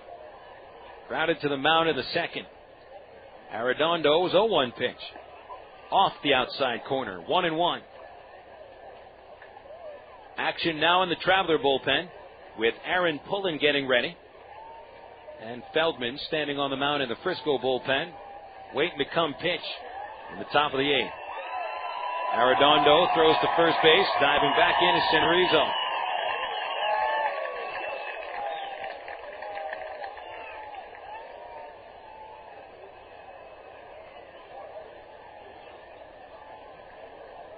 Arredondo waiting for Senrizo to get back into the base area after dusting himself off.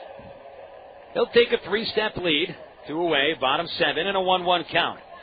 On the 6-hitter Arias, runner bluffs the pitch, a check swing appeal. Strike, says the first base umpire Tiller. 1-2 now on Arias.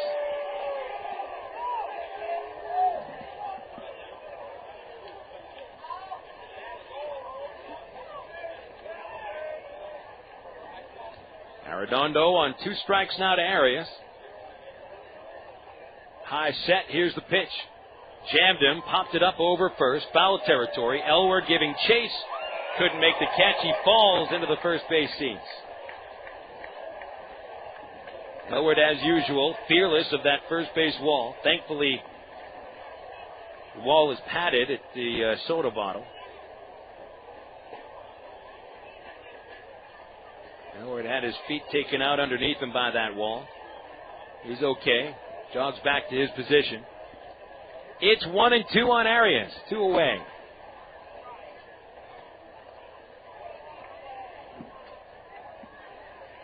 Throw to first by Arredondo. And once again, Senrizo dives in.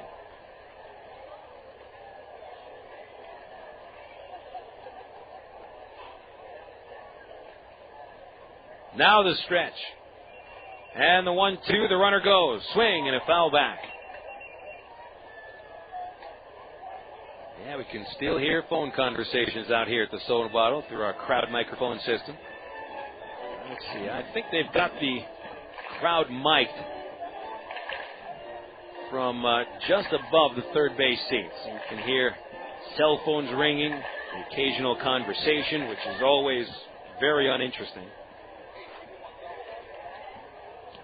Arredondo sets again. Senrizo doesn't run on the pitch. And it's strike 3 called on the outside corner. So Arredondo pitches a scoreless 7, gives up a single. He strands a runner. 7 innings in the books in Frisco. The RoughRiders ahead of the Travelers 6-2. Now these words on CSN from the Air Force. Air Force is the only branch of service with its own community college. It's called the Community College of the Air Force, and it makes a difference. You see, in the Air Force, you earn college credit for learning your job. You can earn an associate's degree in one of 66 career fields. Your job experience goes farther in the Air Force. For more information, call 1-800-423-USAF or log on at airforce.com. Cross into the blue with the U.S. Air Force. No one comes close.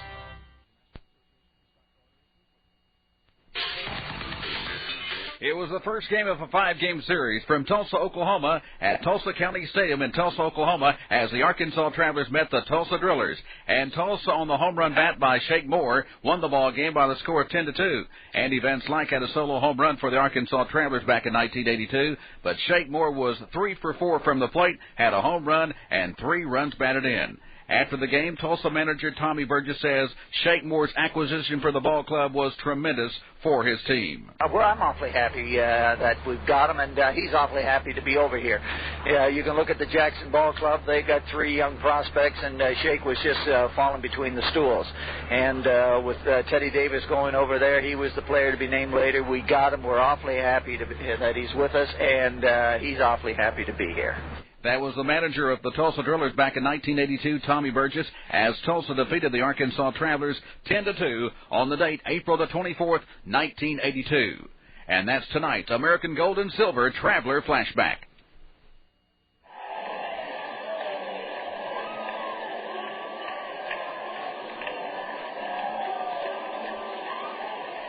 Six to 2 Frisco.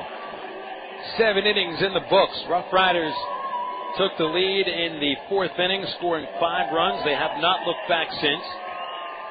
Nick Masset pitching possibly his finest game of the year.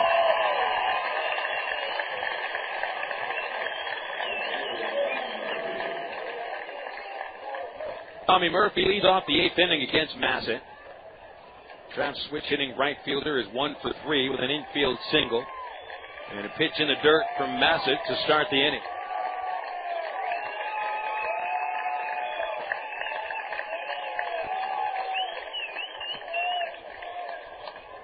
Masset through 7 innings has scattered 8 hits.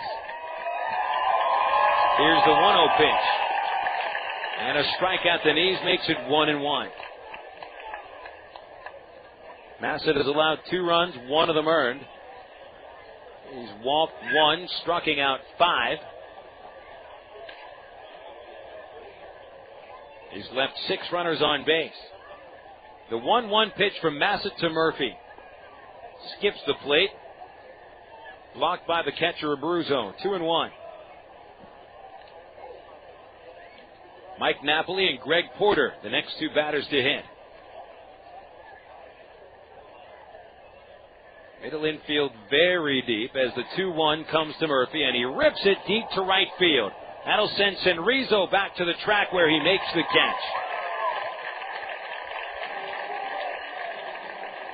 That'll be the second ball smacked by a Traveler caught at the warning track. That wind has blown back a couple of possible home runs. Murphy 1 for 4 with that line out to right field. Mike Napoli's been one of the lone bright spots today. At the plate, he's 2 for 3. Singled, fly to center, doubled. He has scored both of the Traveler runs. Masset shakes a sign off, now goes to the windup and deals a fastball high.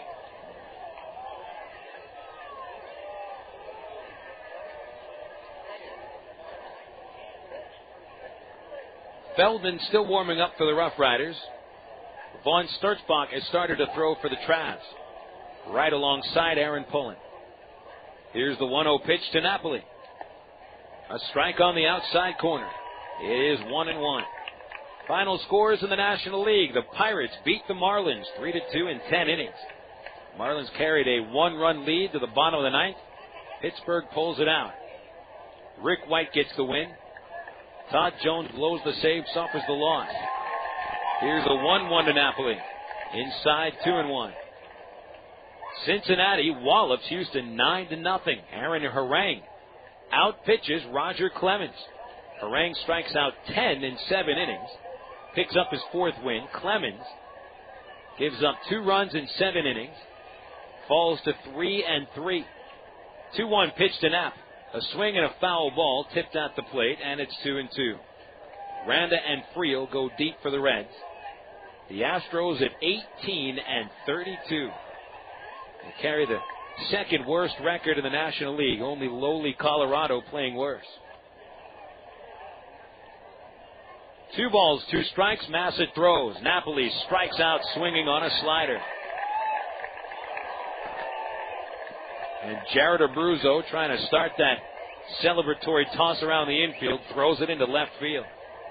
You can see why he's a DH.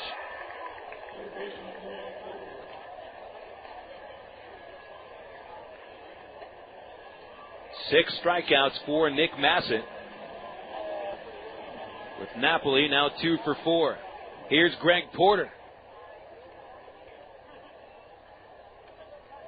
Porter has been on base with a single and a walk, and he bounces the first pitch 2 outs to second baseman Jace Brewer. 3 up, 3 down in the 8th inning. Travs going nowhere but down today. It is 6-2 Frisco as we go to the bottom of the 8th on the CSN Travelers Radio Network. As an aircraft avionics technician, I repair just about any electronic component on the airplane. Jared Lampkin earned a Bachelor of Applied Science degree in Electronics Engineering Technology in 2003 and an Associate of Applied Science degree in 2002 from the ITT Technical Institute in Birmingham, Alabama. My bachelor's from ITT Tech is a really well-respected degree. The school has a lot of hands-on teaching, and it's a really nice atmosphere.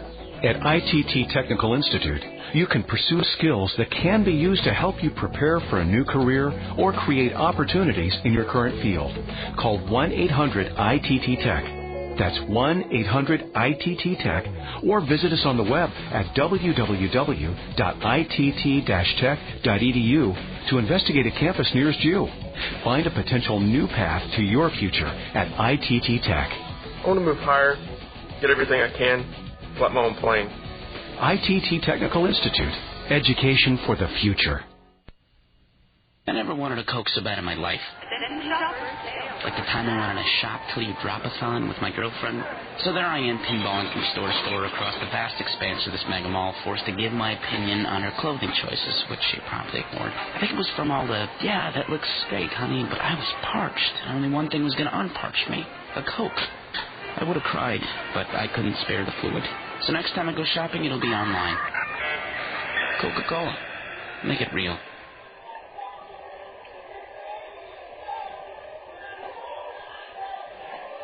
Bottom of the 8th inning in Frisco. The RoughRiders over the Travs by a score of 6-2. New pitcher on for Arkansas. Right-hander Aaron Pullen comes out of the bullpen, the third pitcher of the day. Daniel Davidson was the starter. He's the pitcher of record. 5 2/3 innings, 7 hits, 6 runs, 3 earned. 3 walks, striking out 4, throwing 1 wild pitch. Jose Arredondo goes an inning and a third, allowing 1 hit and no runs with a strikeout. And now it is Pullen on in relief. Appearance number 20 of the season. He suffered a loss his last time out 2 days ago against the Midland Rockhounds. Surrendered a run on 2 hits in 2 1/3 innings. Pullen's record 0-3, 2 saves, 5.06 earned run average. Goes from his hometown Midland now out here to the area where he played college ball.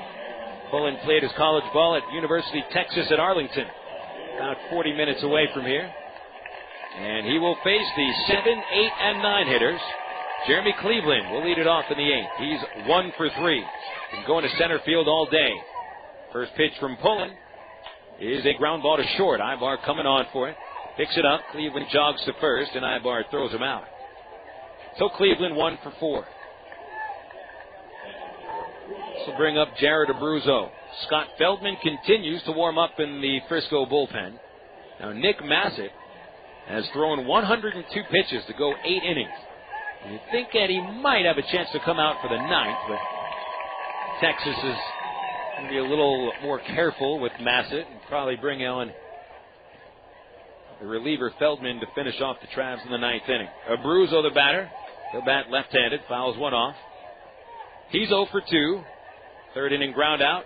4th inning bouncer to 3rd, and it was airmailed by Greg Porter for an error. He later scored. Abruzzo's last plate appearance, 6th inning, took a base on balls. Pullen's 0-1 pitch. Low and inside, and it's a ball and a strike. Masset goes 8 innings for the first time this year. That is 5 days after the Travs knocked him out in the 4th. The 1-1, a swing and a miss by Abruzzo, strike 2.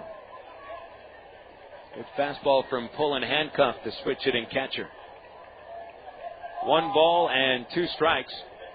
Pullen kicks and delivers. Struck him out on a breaking ball. Got him swinging, and there's 2 outs in the 8th. For Pullen, that's his 12th strikeout of the year against 15 walks. All that coming in 22 innings. When the Trout come to the plate in the ninth, Gates, Elward, and Morris scheduled to bat. They'll need at least 4 runs. Here's Coughlin. Batting with now, coming off. Struggling. Third in, Coughlin, beat out on over. Fourth in, after a single, coming error by Porter. Coughlin lays forward on slow by Jan. His left at bat, flat to left. He's 2-3. The pitch bounces in front of the plate. Sips up and snaps Mike Napoli on the left side of the catcher's mask.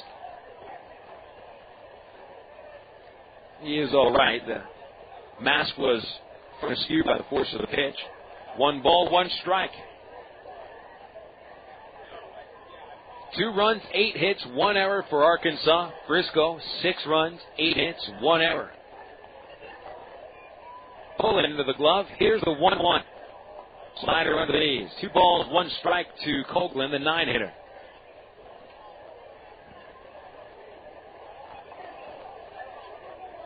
Winding up and delivering. Ball 3 again under the knees. 3 balls, 1 strike.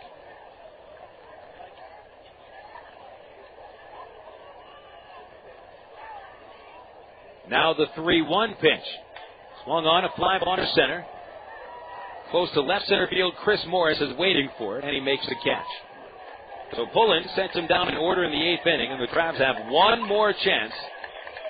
Trailing 6-2 against the Frisco RoughRiders. Here comes the 9th inning on the CSN Travelers Radio Network. With healing, cracking, chipping paint, granny houses that call Royal Windows and Siding right now. They can wrap your home in a blanket of insulation and add the Grand Sierra siding from Alcoa. It's the only siding with a good housekeeping seal of approval. Call in now for special savings from Royal Windows and Siding. Never paint again. Call about the Grand Sierra siding at 1-800-760-1419. Call Royal now at 1-800-760-1419. Chicken Check has always given you and your family the best choices in great food. Many of you are out watching those cards, and although the Chicken Check menu has always offered great low-carb items, there's now a special low-carb menu featuring items with the same great taste Chicken Check is famous for. Of course, you'll still find those great Chicken Check ribs, barbecue sandwiches, catfish, gourmet sandwiches, chicken, steaks, and more. Bring the whole family for a relaxing dinner. In a hurry, get it to go. Chicken Check, 7824 Highway 107 in Sherwood. Open 10:30 a.m. till 9 p.m. Monday through Saturday. It happens every time you open the door at Moe's Southwest Grill. Mo wants you to feel welcome, so every time you open the door. But that's not the reason people open Moe's door. It's because Mo knows burritos. And because Mo is fanatical about fresh food. You won't even find a freezer there because Mo makes everything from scratch. People open the door because Mo knows salad. And because you get to watch as your meal is made to order right in front of you in just a few minutes. And Mo knows quesadillas. So bring a friend. Bring the whole family. But if you don't mind, when you do come into Moe's Southwest Grill, please only open the door once.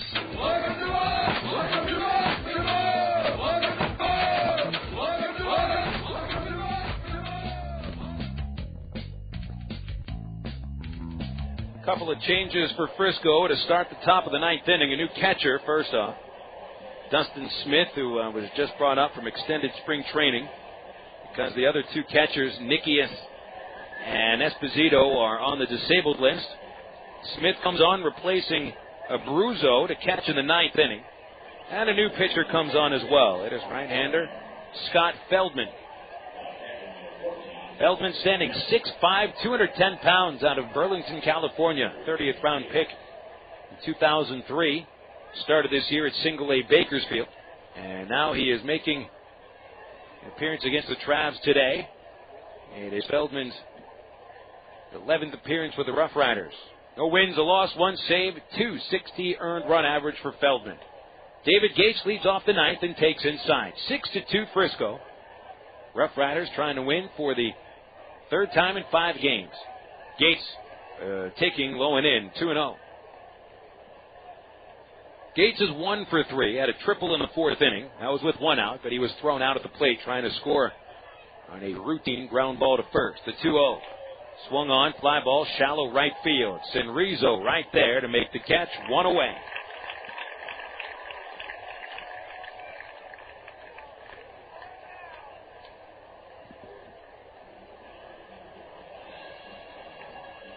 Travs just dropped 3 of 4 ball games to Midland after winning 4 straight. And the streakiest team in the Texas League continues their form all season. There's been winning streaks, losing streaks. You never know what you get from this Traveler Ball Club week to week. Mike Elworth, the batter, takes inside, ball 1. He's 1 for 3. Knocked in a single in the second inning, bringing home a run. Since then, 2 groundouts. 1-0 the count, Feldman's pitch. Fastball, a little ground ball, 1 hopper to second. Brewer almost overran it, backhands the ball, and throws him out. So there's 2 away, and the Travs down to their last out of the game.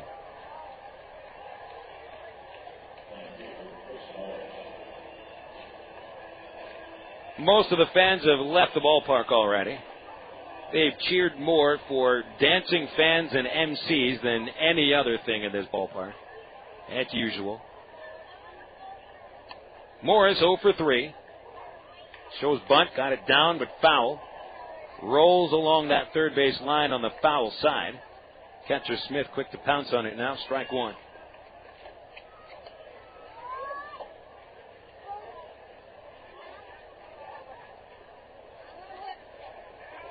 Oh, and 1 on Morris.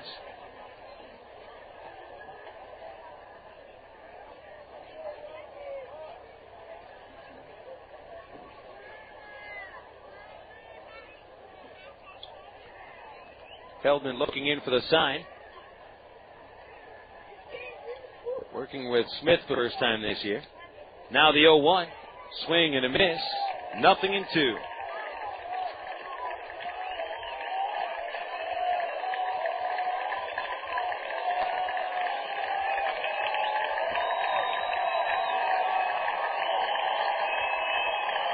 Rough Rider cheerleaders getting the crowd to finally stand up here. Here's the 0-2. Pop up towards third. And underneath it, the shortstop, Arias. And he's got it. Travs lose for the fourth time in 5 games. 6-2, the final score. Frisco wins this one. Game 1 of the series goes to the Rough Riders. Totals coming up next on the CSN Travs Radio Network. Hit a home run with your family tonight. Whether you're planning a meal before the game or snacks for the game, remember to include milk, cheese, and yogurt in the game plan. 3 servings a day of dairy is the right amount to help keep your body healthy. It's easy. Just look for the 3-a-day logo on your favorite calcium-rich dairy foods at your local retailer. For more information, including recipes and coupons, visit www.3aday.org. Have you had your 3-a-day today? The power of cheese. Hey, America. To protect you from taste loss, take the Miller Taste Challenge. Question 1. What should a light beer taste like? Beer? Correct. Miller Lite has a great, satisfying taste. Question 2. What should a light beer look like? Like beer? Right again. Miller Lite has a rich golden color. See for yourself. And finally, the last question. If you have taste loss, how do you fight it? With Miller Lite? Correct. If you have taste loss, you simply pick up a great tasting Miller Lite with half the carbs of Bud Light. So take the Miller Lite Taste Challenge and see how Miller Lite has more taste than Bud Light. And go to PreventTasteLoss.com, okay? Per 12 ounces, Miller Lite has 96 calories, 3.2 grams of carbs, 0.9 grams of protein, and 0 grams of fat. Miller Lite has 6.6 grams of carbs. Miller Brewing Company, Milwaukee, Wisconsin. Live responsibly.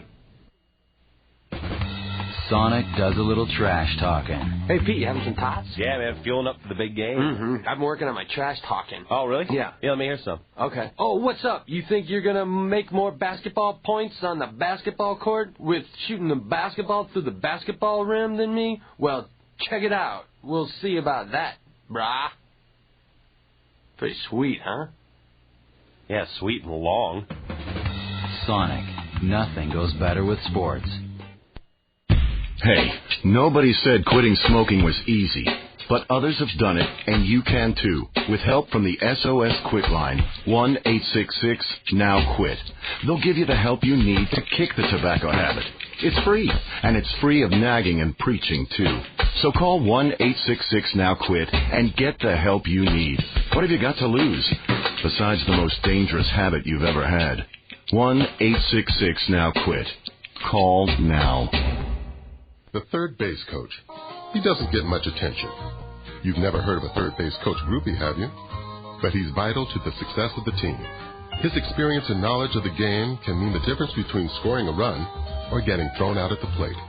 Allstate agents play a similar role to the third base coach, although they have experience with much more than just home. They can help with auto insurance, life insurance, and your retirement needs as well. And they'll do it without using any crazy signals. They'll help you understand the coverage options available so you can find the one that's right for you. You deserve a team with big league experience. That's Allstate, Stan. Are you in good hands? To get a team with big league experience, just visit your local Allstate agent, call 1-800-ALLSTATE, or click on allstate.com. Insurance subject to availability and qualifications. Allstate Insurance Company, Allstate Property and Casualty Insurance Company, and Allstate Indemnity Company, Northbrook, Illinois.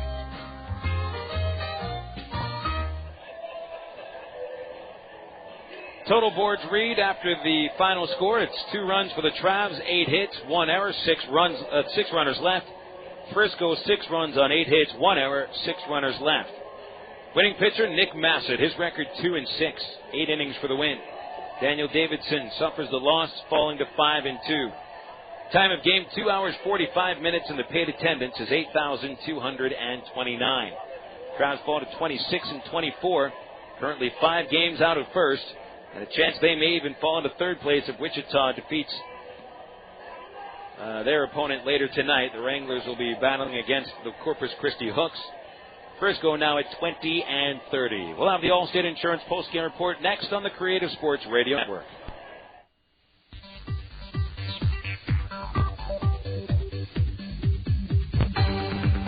Arkansas Traveler Baseball on the 6N Radio Network was brought to you by the ITT Technical Institute online at itt-tech.edu. By Coca-Cola, make it real.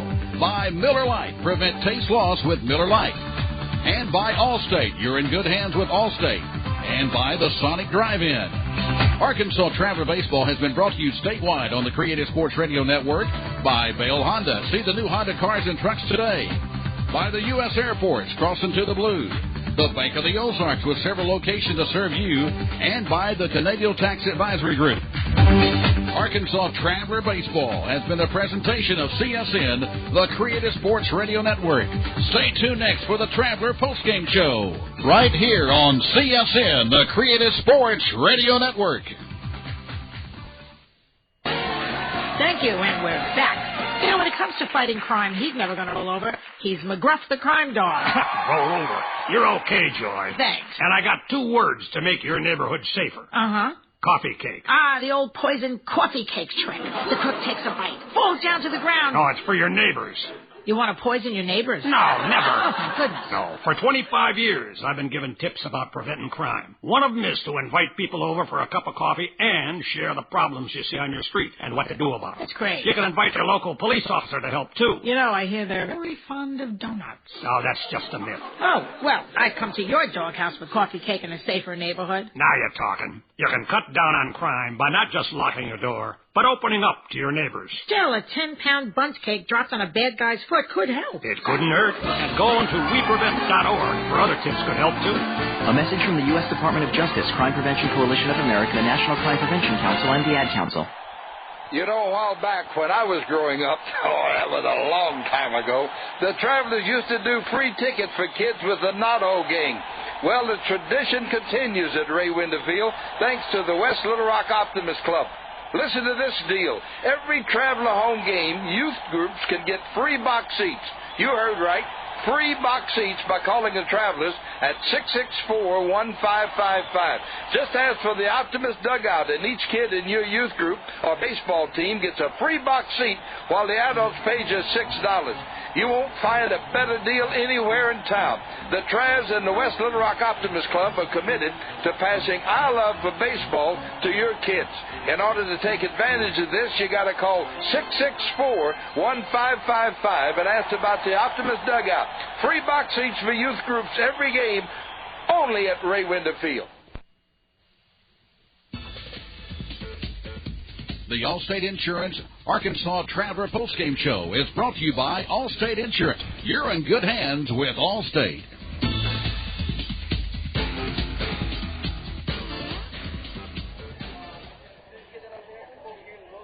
For the fourth time in 5 games, the Travs end up on the losing side of the coin. Today, a final score of 6-2 at Dr. Pepper 7-Up Ballpark.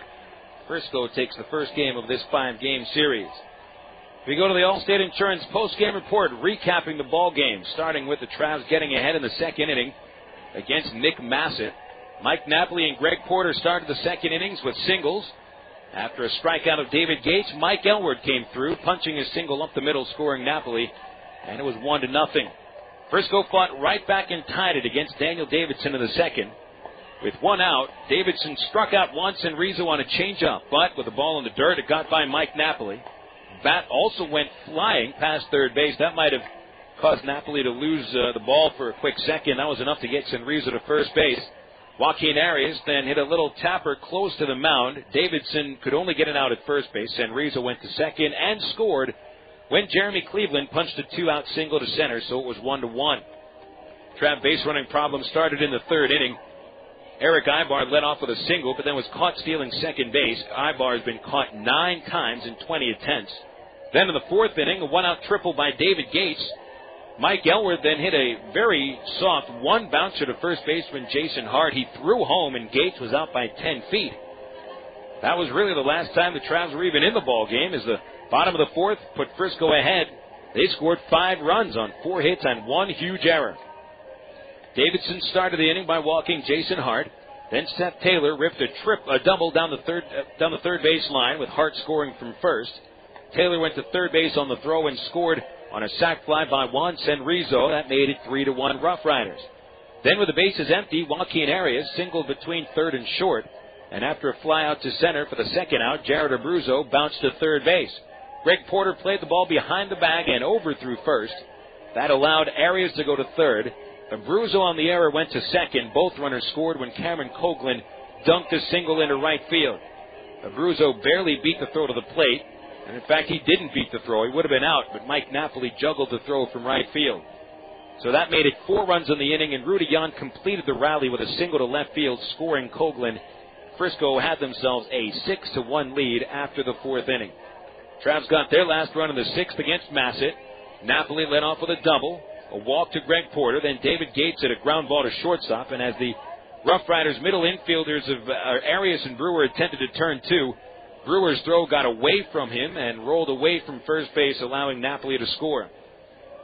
Travs couldn't muster much else. They would only have 1 base runner in the 7th, 8th, and 9th innings combined, and they go down against the RoughRiders by the final of 6-2. RoughRiders now 20-30. Here at Dr. Pepper 7-Up Ballpark, they continue to play tough. 15-12 at home. Travelers fall to 26-24. They've lost 4 of 5, and when playing on the road, they've got 10 wins and 17 defeats. 6-2 the final score. Before we take a break, we'll pause 10 seconds for station identification. From Dr. Pepper 7-Up Ballpark in Frisco, this is the Creative Sports Radio Network, your home for Arkansas Traveler Baseball.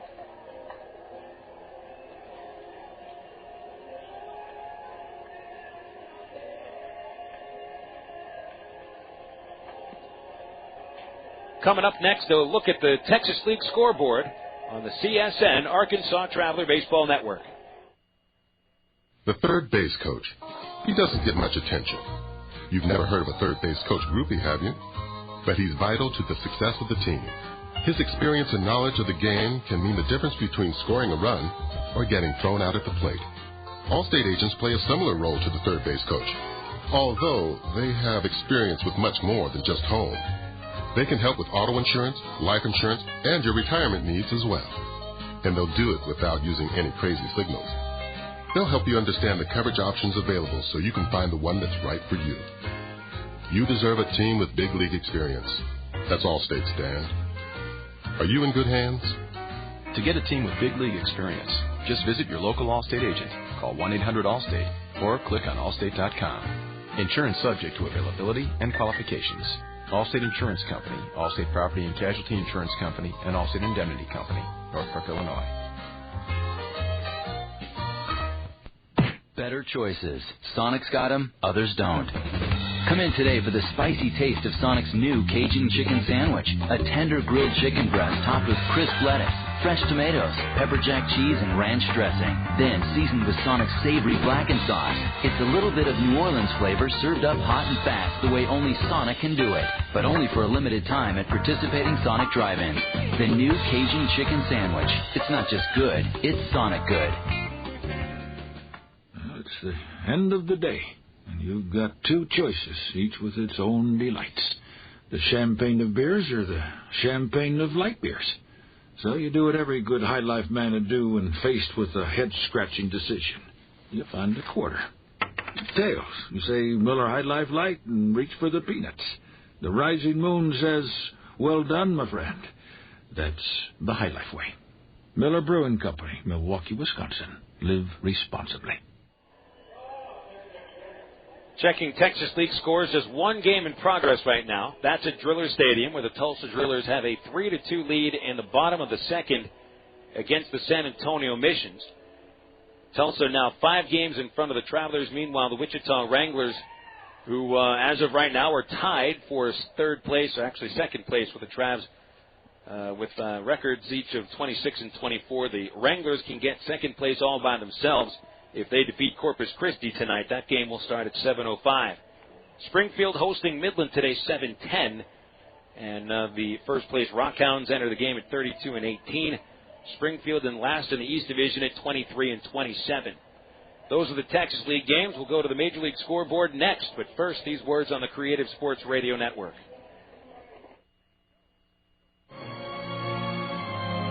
When it comes to a full line of office products, the name is Settle Office Products, 4412 MacArthur Drive in North Little Rock. They've been in business on MacArthur Drive for 23 years. They give free delivery anywhere in Central Arkansas. They have office furniture, office supplies, scratch and dent furniture, and they're family owned and operated. Give them a call today at 758-1050 or see them on the website at www.settleofficepro.com.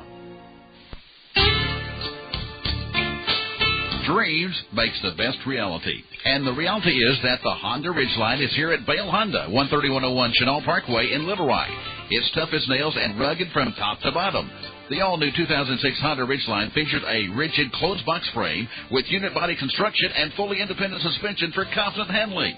The Honda Ridgeline with full features. Come see it today and drive it away tonight at Bale Honda, 13101 Chenal Parkway in Little Rock. Bale Honda, making your life's drive a little bit smoother.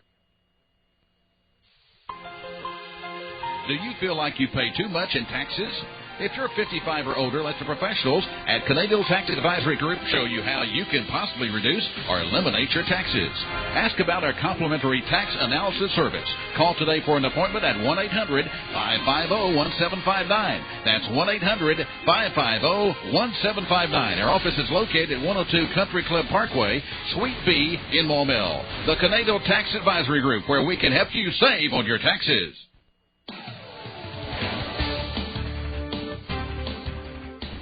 If you're a fan of sports in Arkansas, then this summer CSN is the place to be, as we'll bring you Arkansas Travelers baseball, Arkansas Twisters football, and Arkansas Archangels basketball. In May, it's the high school baseball and softball tournaments and state championship games. In June, it's the high school all-star games, and in July and August, we'll bring you the American Legion state tournaments and championship games.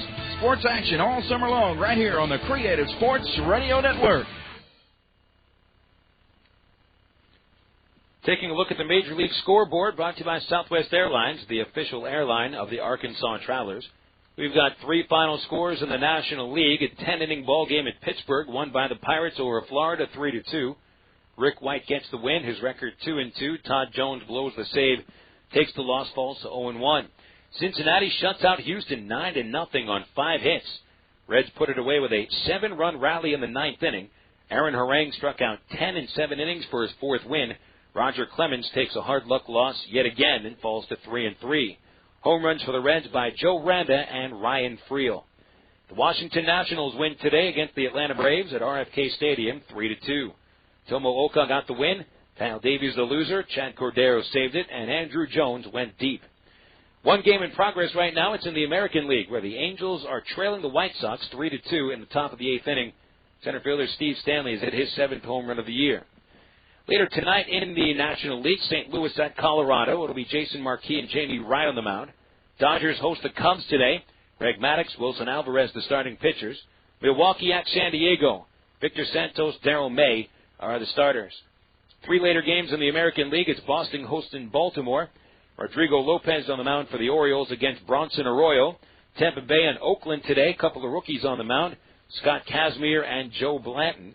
And Seattle hosting Toronto at Safeco Field. Ted Lilly, Jamie Moyer are the starting pitchers. Final score here in Frisco, 6-2. The RoughRiders beat the Travs. We'll name the BC Powder Player of the Game coming up after these words from CSN by Settle Office Products.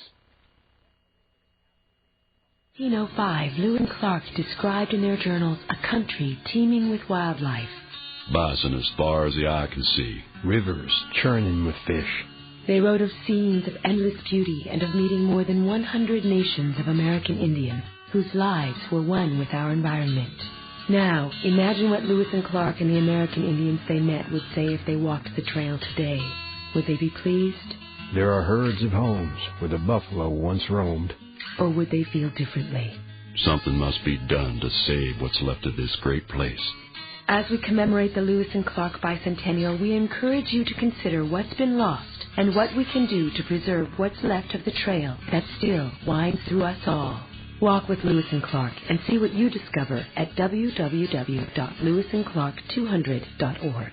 This is a public service message of the National Council of the Lewis and Clark Bicentennial, the Missouri Historical Society, and the Ad Council. Mommy, sing me I'm gonna sing the baby a lullaby. Beautiful dreamer, in the first stage of sleep, your brain waves are low and come regularly. Soon you will be in REM dreams, where your eyes are moving and waveforms increase. By the 6th grade, many girls lose interest in math and science, so it's up to parents to help keep their dreams alive. Go to girlsgotech.org. A public service announcement brought to you by Girl Scouts of USA and Ad Council. Easy call for today's BC Powder Player of the Game, especially considering how the Travs hit him last week. Right-hander Nick Masset picks up the victory, running his record at 2-6. Check out what the Travs did to him last week. In 3 1/3 innings, they scored 8 times on him. He collected 9 hits against him, 2 home runs, 4 walks, no strikeouts, and threw 2 wild pitches. But Masset had his good stuff today. 8 innings, 8 hits, 2 runs, 1 earned. He walked 1, struck out 6. Picks up his second win of the season and lowers his ERA from 7.76 to 6.86. Nick Masset, today's BC Powder Player of the Game. BC Powder is the official pain reliever of the Arkansas Travelers. BC gets into your system fast, and BC goes to work fast. For headaches, backaches, or muscle pain, nothing works faster than BC.